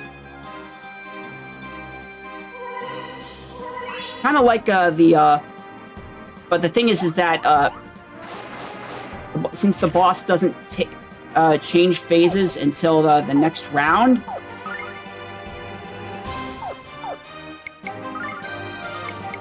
you have to make sure you stop counting damage once you reach the damage total, the HP total, because otherwise you may miscount. It's kind of like the Ralbu Rava fight in Final Fantasy IX, where even after you deplete the HP total, any queued attacks you have will still happen. And, very important, okay, we're not gonna survive this. But, very important that Lucia stays in her position so she's always the one taking damage.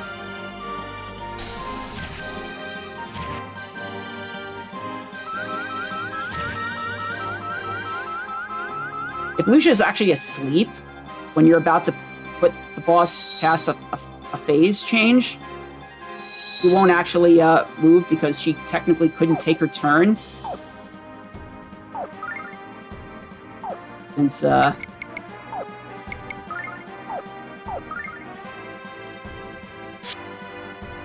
he was asleep at the beginning of the turn.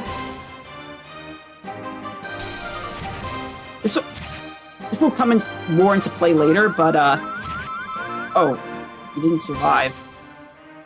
Okay. Bad. Okay, you're using sleep, at least.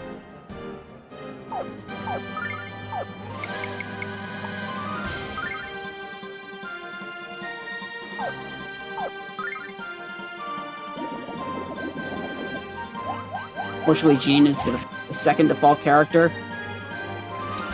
Second default target. Okay, we won anyway. Now it's time to meet my favorite character.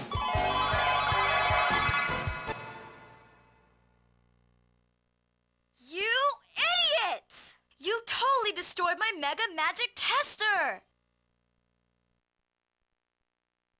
I guess you did pass. Ta-da! Congratulations! You're a winner! My name is Lamina Alsa. You have now officially passed the entrance exam to the Magic Guild of Vane. Did I surprise you?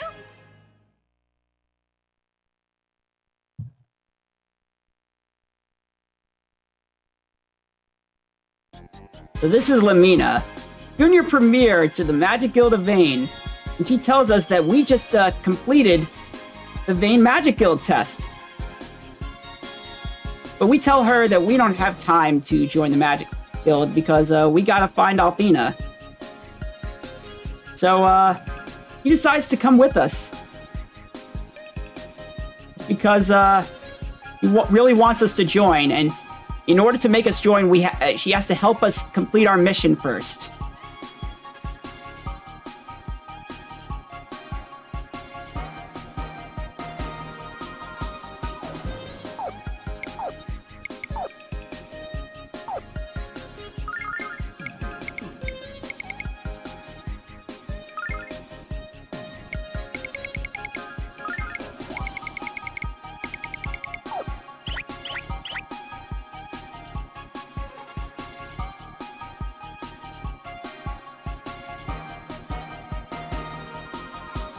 So now, in order to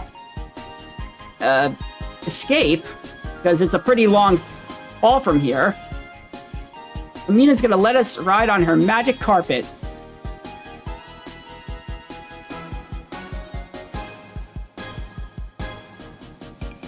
Also, Lamina is charging us to use her magic carpet.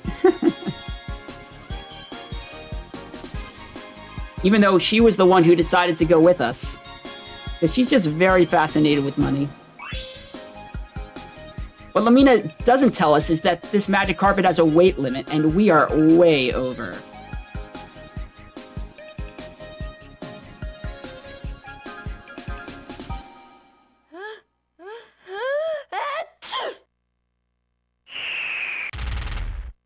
And that sneeze just put us right over the absolute limit and made us fall. Oh no, the magic carpet is ruined. So now Lamina's gonna charge us for that too.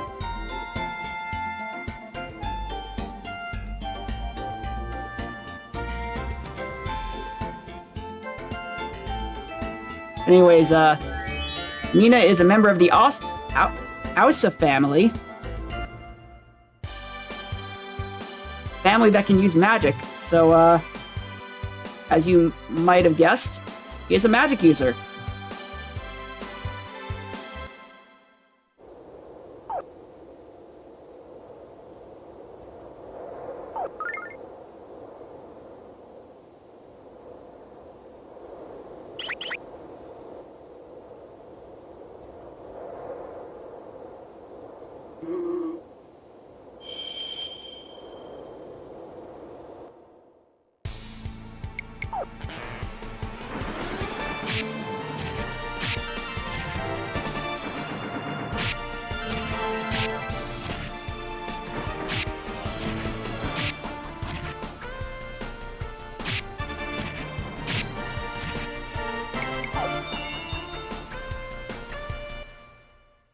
Did I save? I did. Okay. For some reason I thought I might not have saved. Okay, I just barely avoided that second encounter.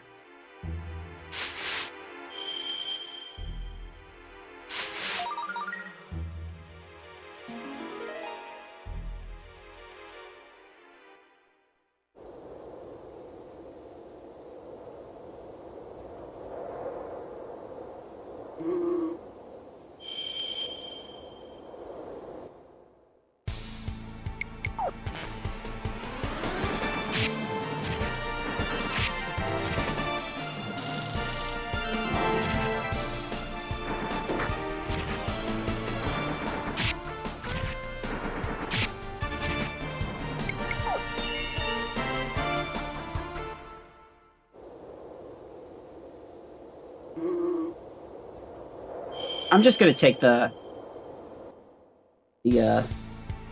killer buzz because it's a safer encounter. I was afraid that I might not hit the other enemy, which is actually dangerous. Fortunately, it got me a third encounter.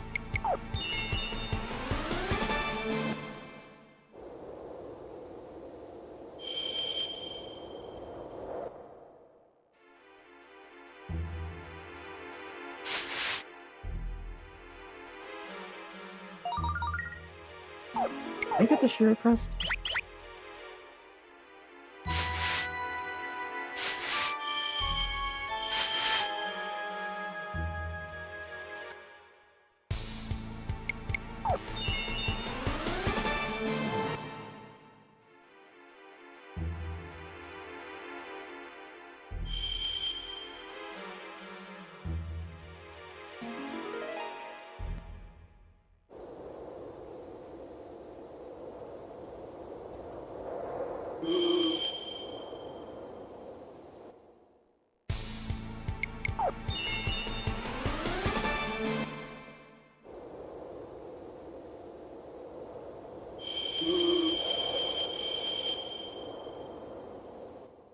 I wasn't avoiding that other enemy, so I took the safer encounter.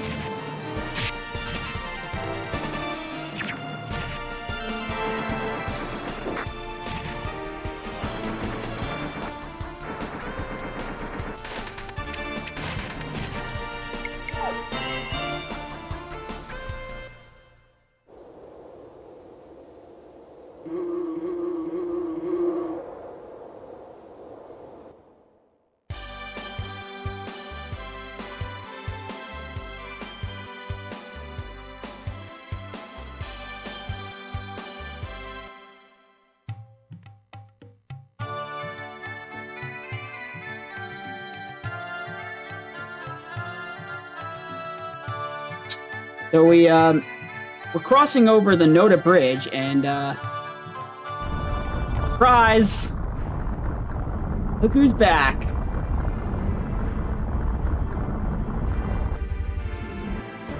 Leo has finally caught up with us.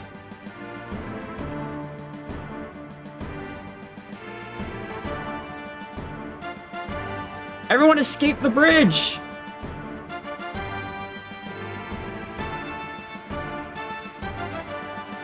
Also, Jean and Lamina realize what they've gotten into.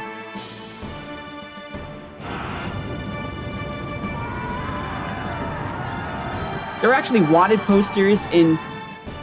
well, there's one in Takar and one in Maribia, and if you read the one in Maribia, Lamina seriously considers turning you in.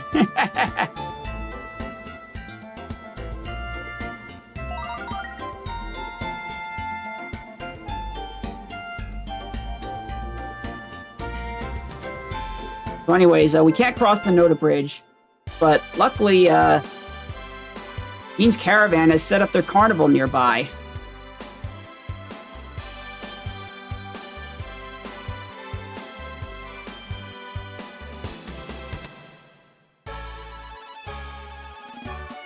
And they happen to have something called the Magic Arrow.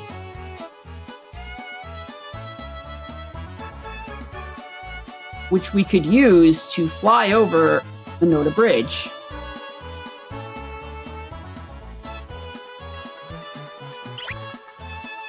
Oh, wow. You know, it's only been a few minutes. And Leo has already followed us all the way to the carnival. Guyban tries to cover up for us.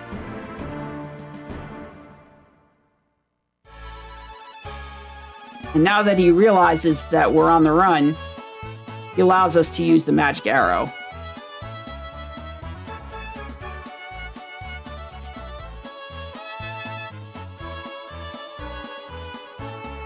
But Guyban suggests that we should change her clothes, because there are water posters all over Lunar with her face on it. Ugh. NPC, please. Can I please?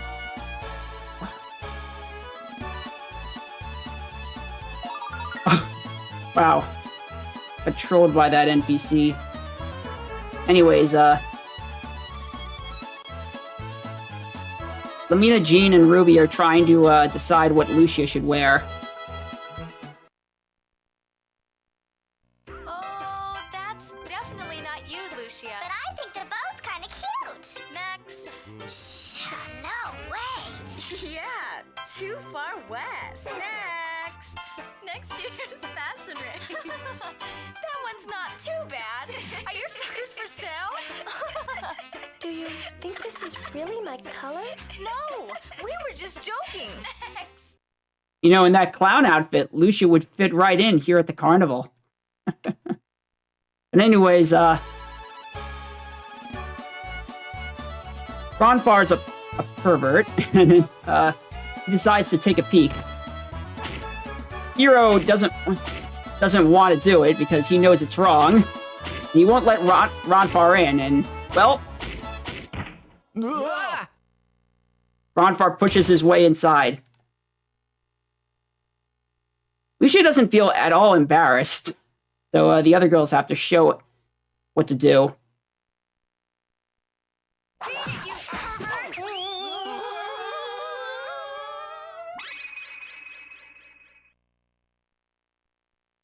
Basically, the girls have to show Lucia that can't let men take advantage of her.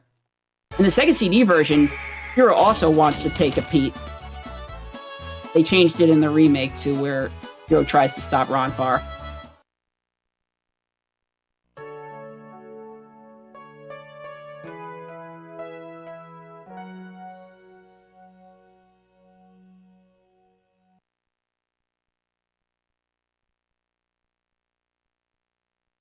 Yeah, this is all part of Lucia's character development, where Lucia, since she isn't from Lunar, she doesn't understand how real women feel.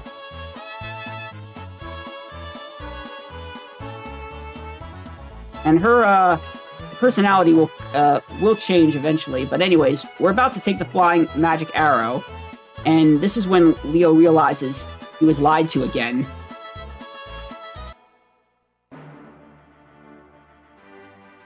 Honestly, the text moves so slowly in this game that you could just read along and figure out most of the story. There's an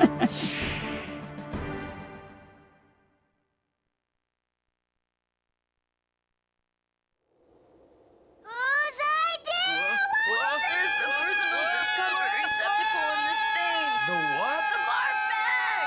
Oh no!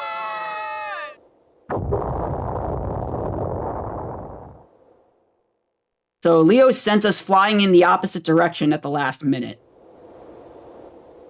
because he knows he can corner us here. And we've landed in some ancient ruins.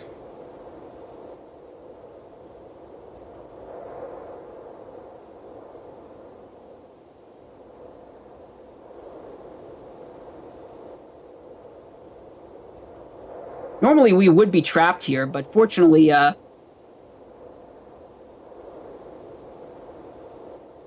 Lucia senses a magic seal, and she removes it.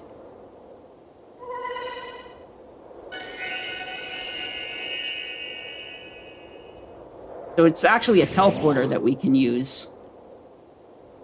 And I guess I should warn anyone who hasn't played Lunar Silver Star Story, the first game.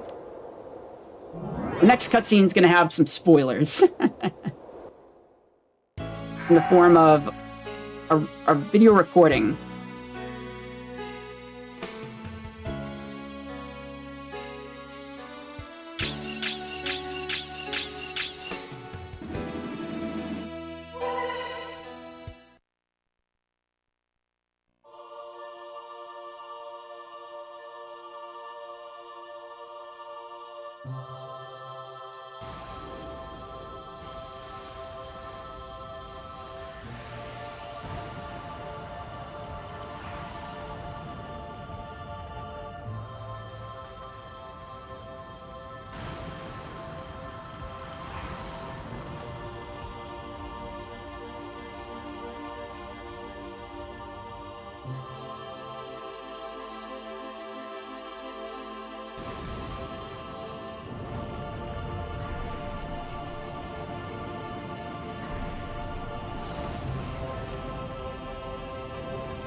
So anyways, Lamina recognizes that as the destruction of Vane, but may remember there was a man we saw in that video. Well, That was a record of my best work. Who's there?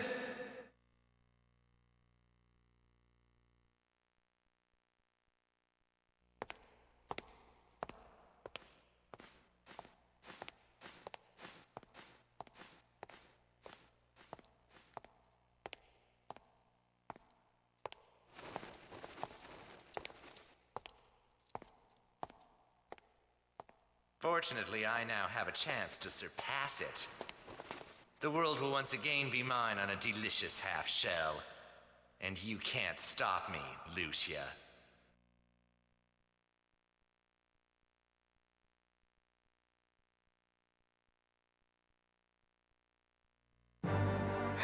How do you know who I am? Oh, where are my manners? Let me introduce myself. I am Galleon. Galleon. Yes, I am the same Galleon that was buried and left a cursed memory. And yet I now live again. Truly, if there is a god of destiny, he is fond of plot twists. And so am I. The time is not yet right for our decisive encounter. We will meet again, dear Lucia. It's our destiny.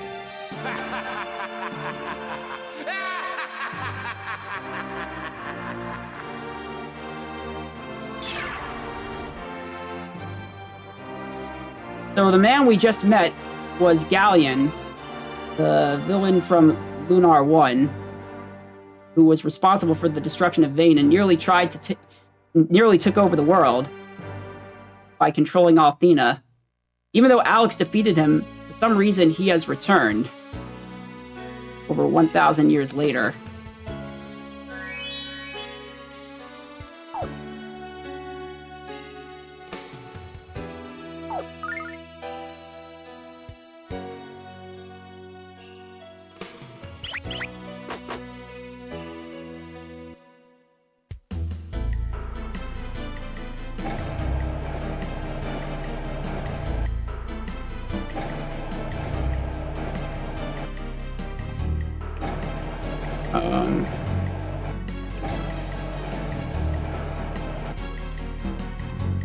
Okay, I didn't get the timing right.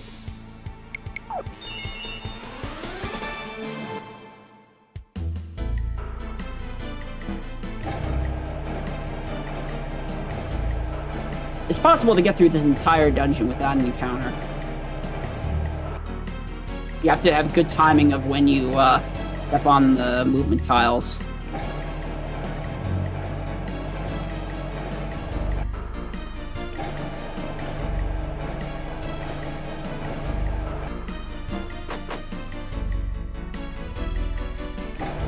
Okay, I should have waited.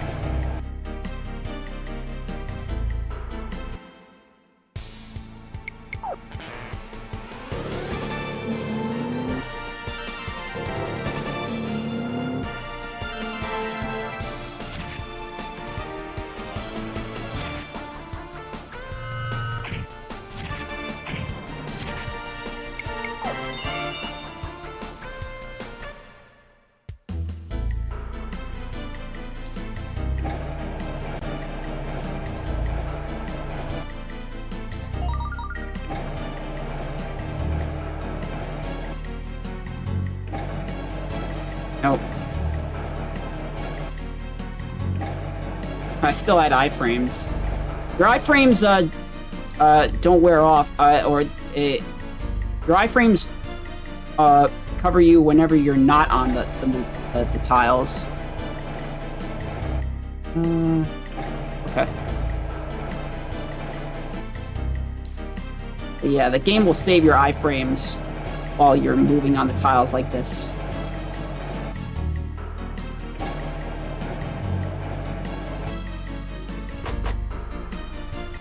Now we are in Galleon's Fairy Garden. It's just like in Lunar 1. Galleon really likes fairies. We have another magic seal that Lucia opens.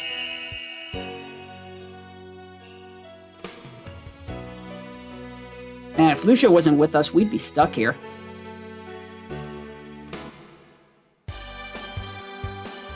And anyways, this is where Leo cuts us off. We've got nowhere to run.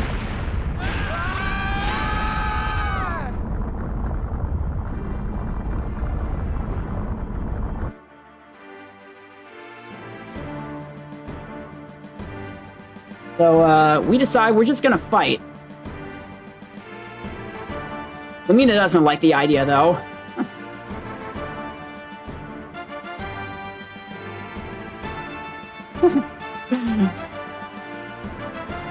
He'd rather surrender.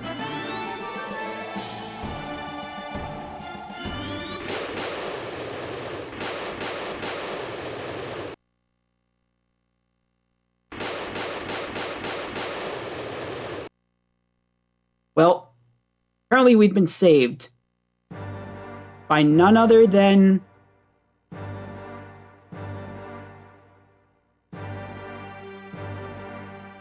Galleon. Don't worry, I'm sure Leo will be just fine.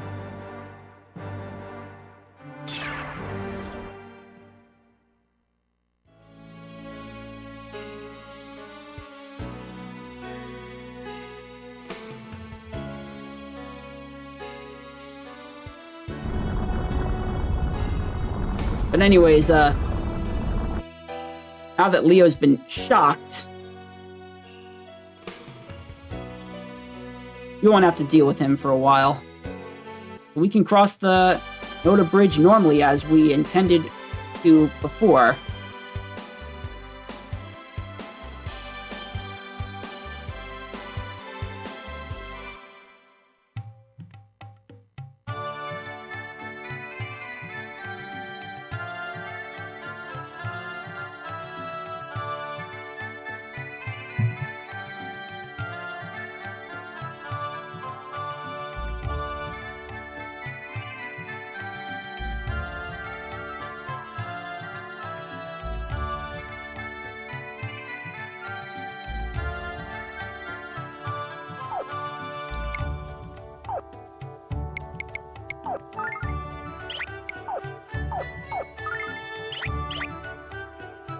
And that's why I didn't buy that extra angel tier.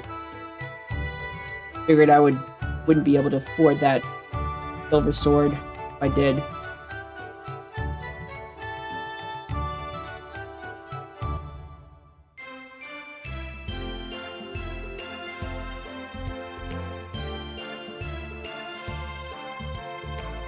So now we're heading up north, where it's really cold.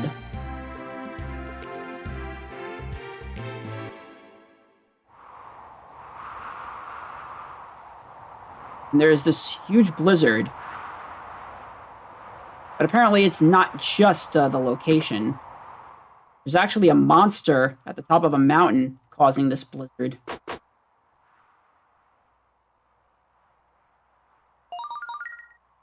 So anyways, the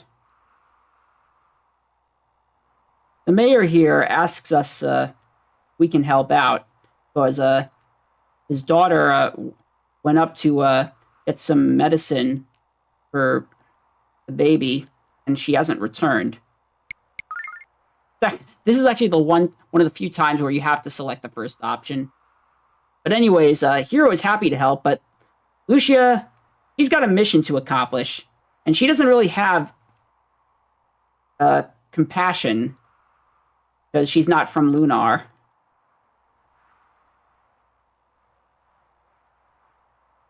He feels that saving the entire world is more important than helping these people. It kind of is, but he won't even spare a little bit of time to try. So she decides to leave us. And so we're going to go help these people ourselves.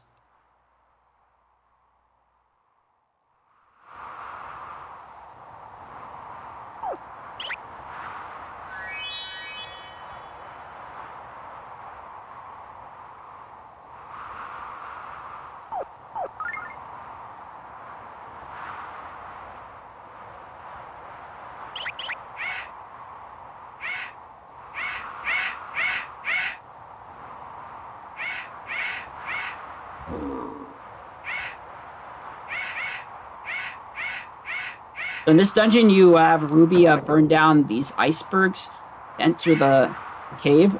But if you burn down the wrong doors, you actually get encounters. So it's important to know exactly where you need to go. This dungeon has some of the worst encounters also. Those Razor Wolves, they can do like this rolling attack that just destroys your entire party.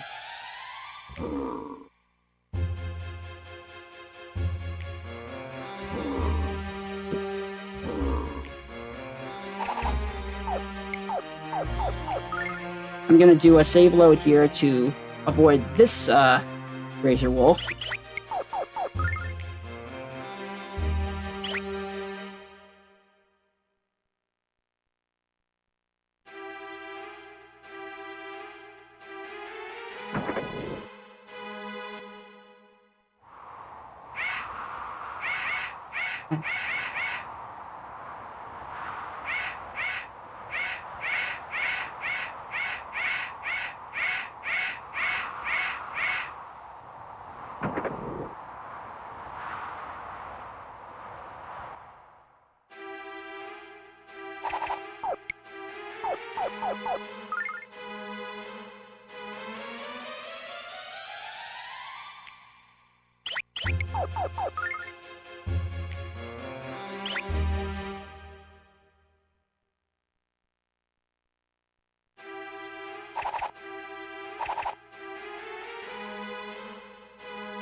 There's like one pixel there where you're not in the enemy's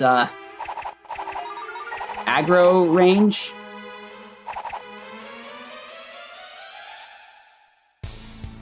So it'll make the enemy stop aggroing you and go into more random movement. And that's when you have the opening to get into the position for the save load.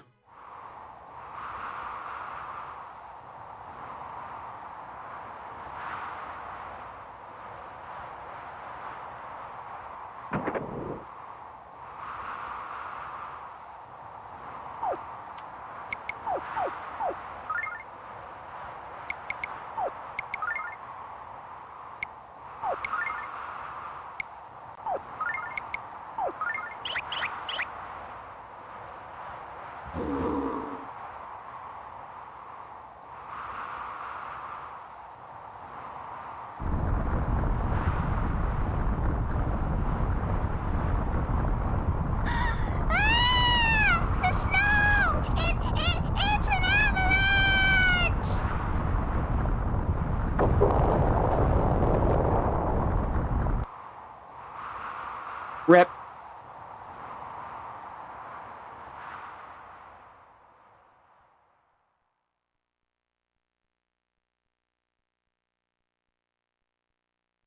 Hero. Hero. Hero. Hero, wake up. Hero, please open your eyes. For me? So, apparently Lucia had a moment of conscience when she was leaving Zulon. And she decided that she couldn't abandon her new friends. So she decided to come back and help us. This is where Lucia's personality starts to change. He's becoming more human. It affects her emotions as well as her decision-making. It also affects her AI for this next boss fight, because this next fight is the only boss in the game where Lucia's AI is completely random. She will no longer always do damage when she takes damage. Instead, she will act completely randomly no matter what happens, so I'm not going to bother having her be the target character. Instead, I'm going to have Jean, because this boss can paralyze, and Jean's the one character who can avoid to lose turns.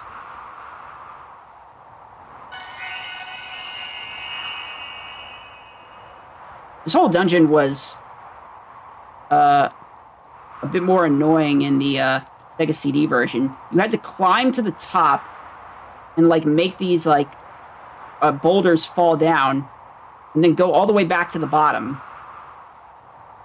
before getting to boss. Although they did give you these ice slides that you could use, but it was actually the one place in the whole game where dragonfly wings, which are items that let you escape dungeons, were actually useful. We never actually use them in the speedrun because we never have to escape from a dungeon.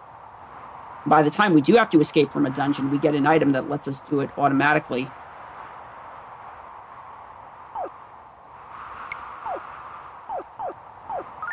Also, screens like these really lag the menus in this game.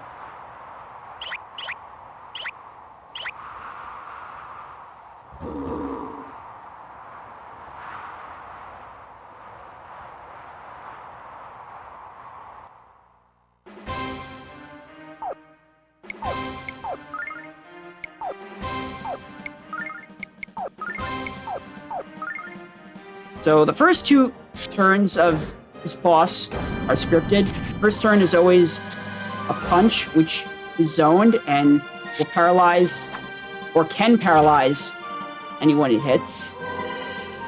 It did paralyze Jean. And the second turn is always a multi-target blizzard attack. The third and fourth turn are random, however. And so I have to make my decisions depending on what the boss does. Oh, I just realized I forgot to pick up the life jewel in Noda, which technically can save time if I don't need to use it here, but you get if the boss decides to spam his multi-target attack, it can be a problem. Alright. Fortunately, that didn't happen.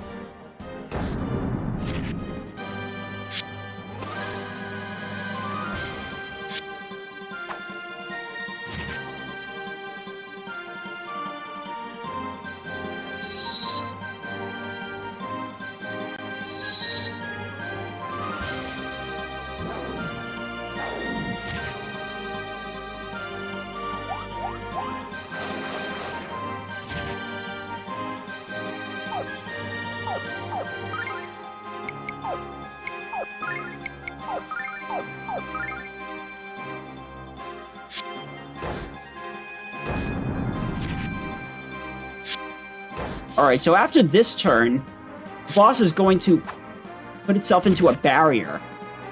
And I won't be able to do any damage for 3 turns, so instead I'm just going to heal up the party and have Lumina cast Power Flame on Hero to increase his attack.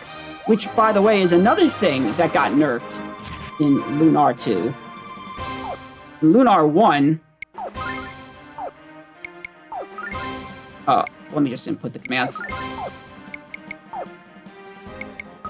In Lunar 1, when you buffed a character with extra attack or defense, they would always keep that buff for the entire rest of the fight, as long as they didn't get KO'd.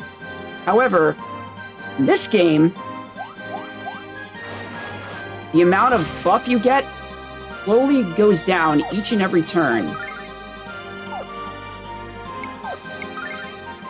Makes buffs a lot less useful. In the Lunar 1 speedrun, I would just increase Alex and Kyle's attack and have them do most of the damage. But in this game, increasing attack is only useful in certain instances like this one, where I can't do damage anyway.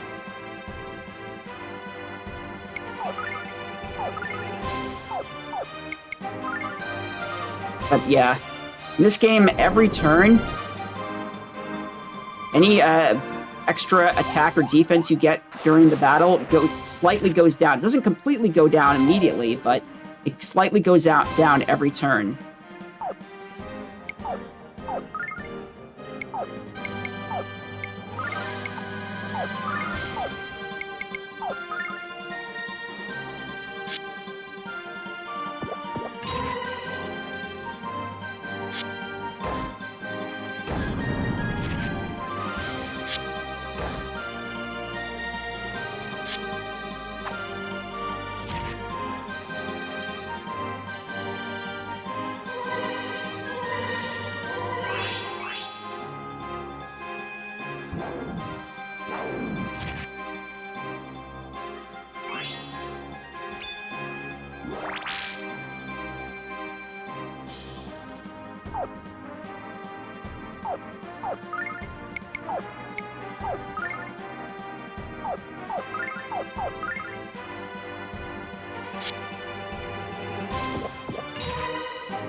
I should defeat the boss this turn.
So we defeated the boss.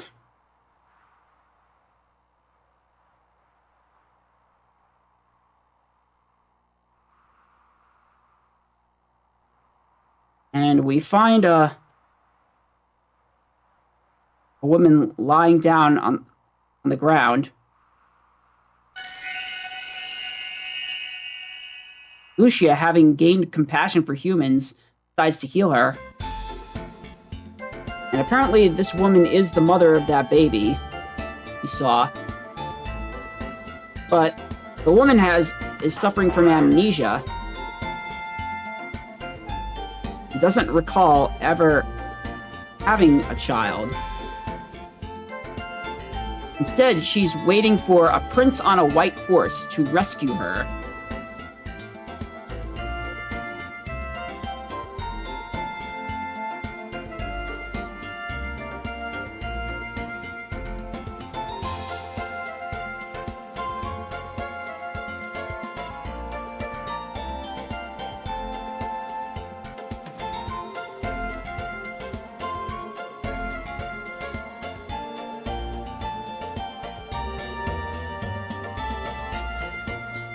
So anyways, he won't stay with the baby. Instead, he's gonna try to come with us.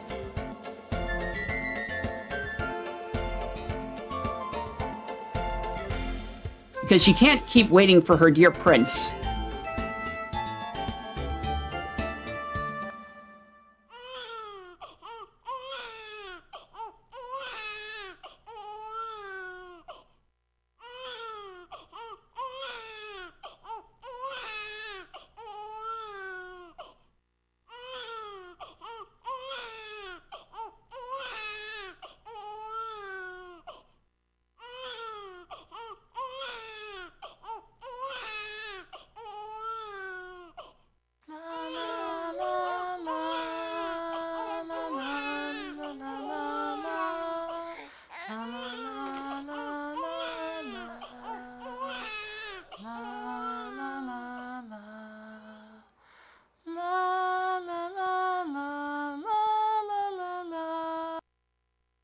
So the reason the baby was crying was because her mother was going to leave her, and we tell her that, yeah, you need to take care of this baby. She still doesn't remember having a baby, but she decides, oh, I'll take care of this baby for a while. While she waits for her prince. Which I guess is good enough, right?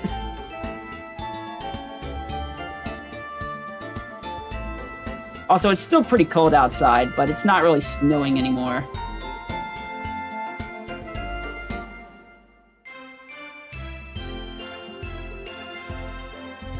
Snow was caused by the boss we defeated, and now we enter a familiar town from Lunar 1, or city, Meribia.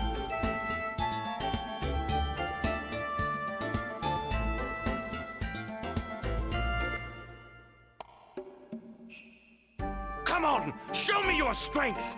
Remember the vow you took when you begged me to take you in. Yeah!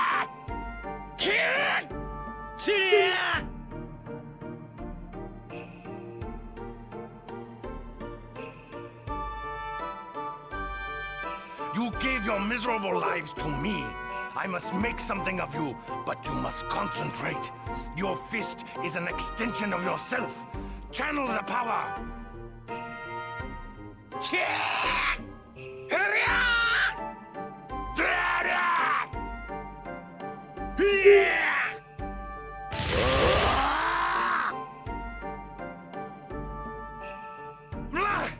That is pathetic! If you think you stand a chance against any opponent with that clumsy display, you'll be dead in a moment. You must try harder!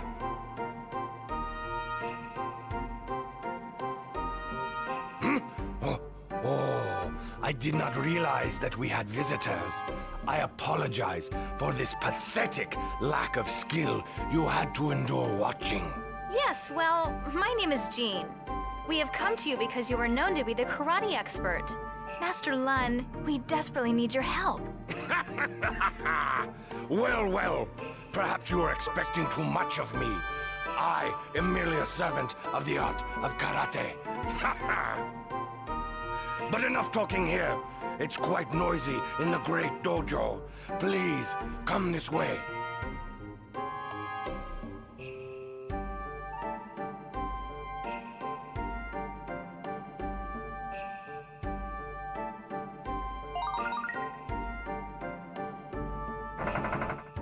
So, Jean finally gets to meet with Master Lun, and Jean explains that he used to be part of the Shadow Dragon cult, a group of assassins that kidnapped children and forced them to become killing machines.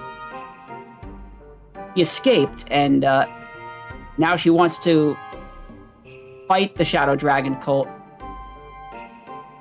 and save all the children they've abducted. Here's a dark flashback of when Jean got literally kicked out of the cult. The leader was this masked warrior who we've never met before.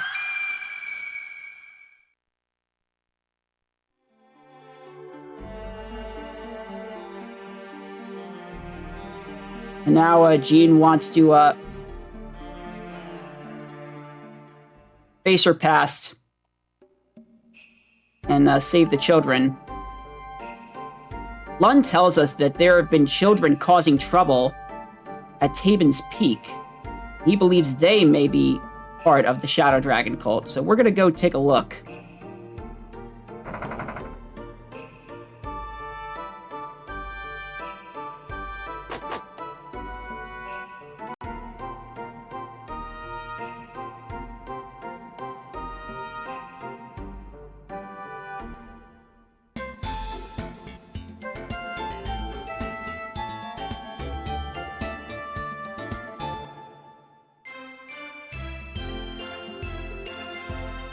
So we head to Tabin's Peak, and we're going to find something, or specifically, Ruby is going to find something she never thought she would encounter.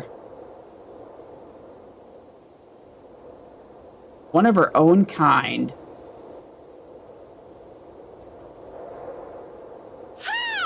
Well, I'll be a monkey's uncle-in-law. It's the spitting image of you, Ruby, except it's white. Hey, I thought you were supposed to be one of a kind. I thought I was. Hey, you over there! Wait up! Are you deaf or something? I said wait!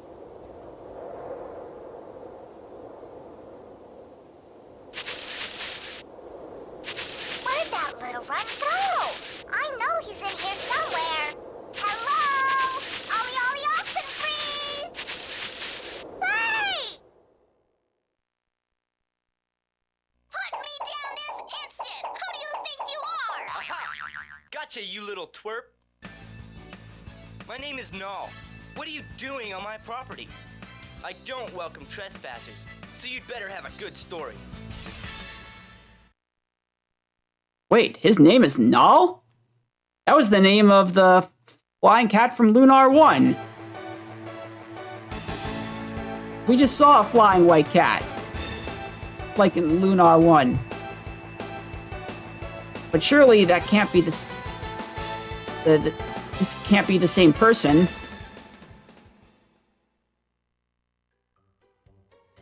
Anyways, we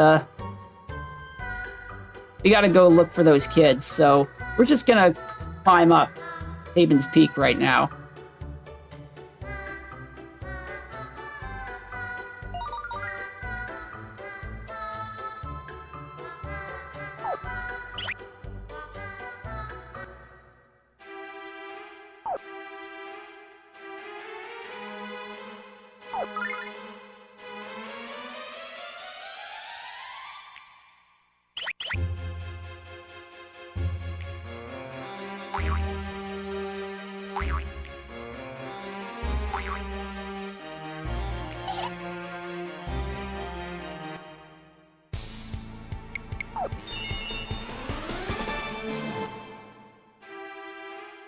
That's a pretty hard skip to get.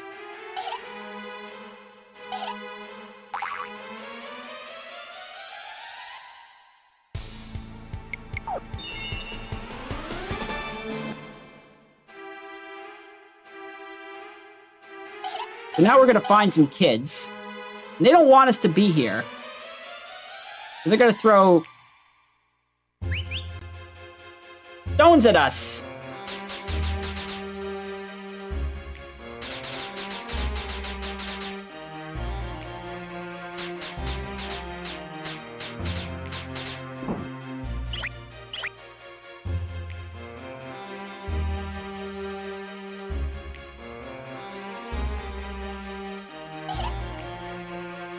Fortunately, after all the enemies, there's this hidden chest we can get, the legendary lid, which is a pretty nice shield.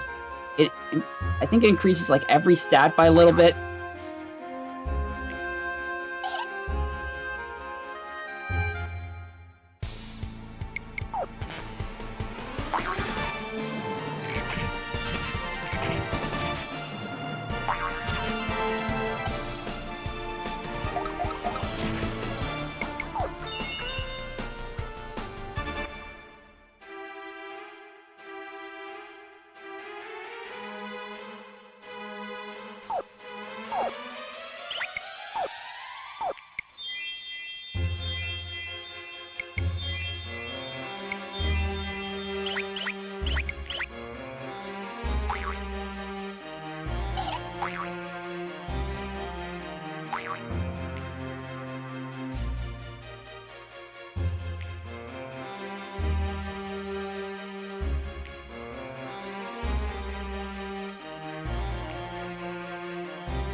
Those kids came prepared, didn't they?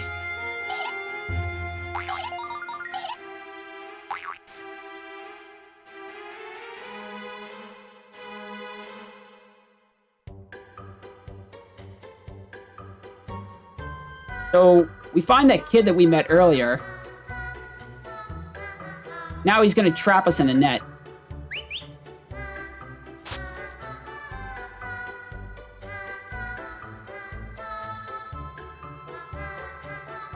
Apparently, all the kids, they're taken care of by Null. This is when we start to realize that, wait, these kids, yeah, they may have protected themselves, but they're not assassins.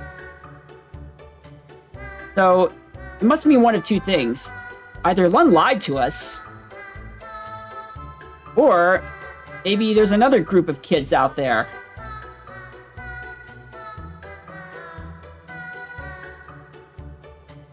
Anyways, we're trapped here. And in order to escape, well, we have to take care of the kids.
Yeah, I'm sorry, I had to mute the mic.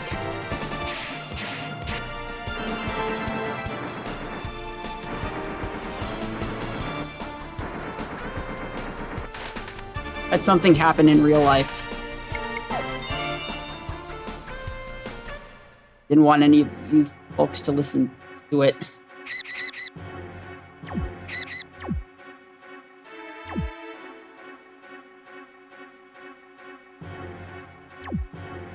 I apologize if that happens any time during this run.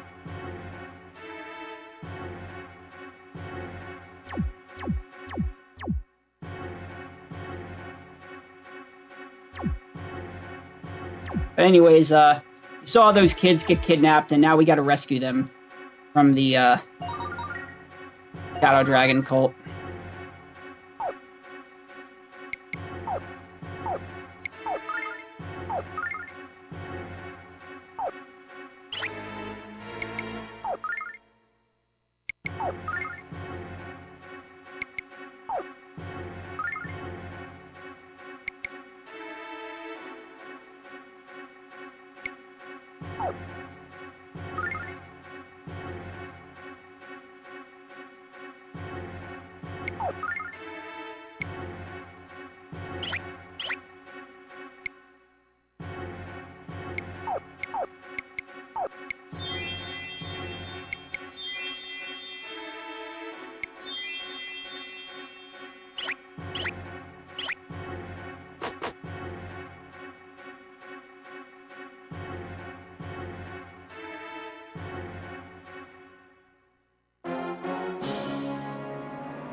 That mask!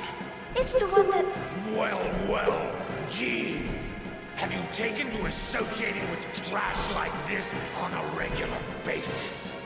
I'm disappointed in you. After all, you were my best and brightest student. It's such a shame you left as you did. Now, you will pay the ultimate price.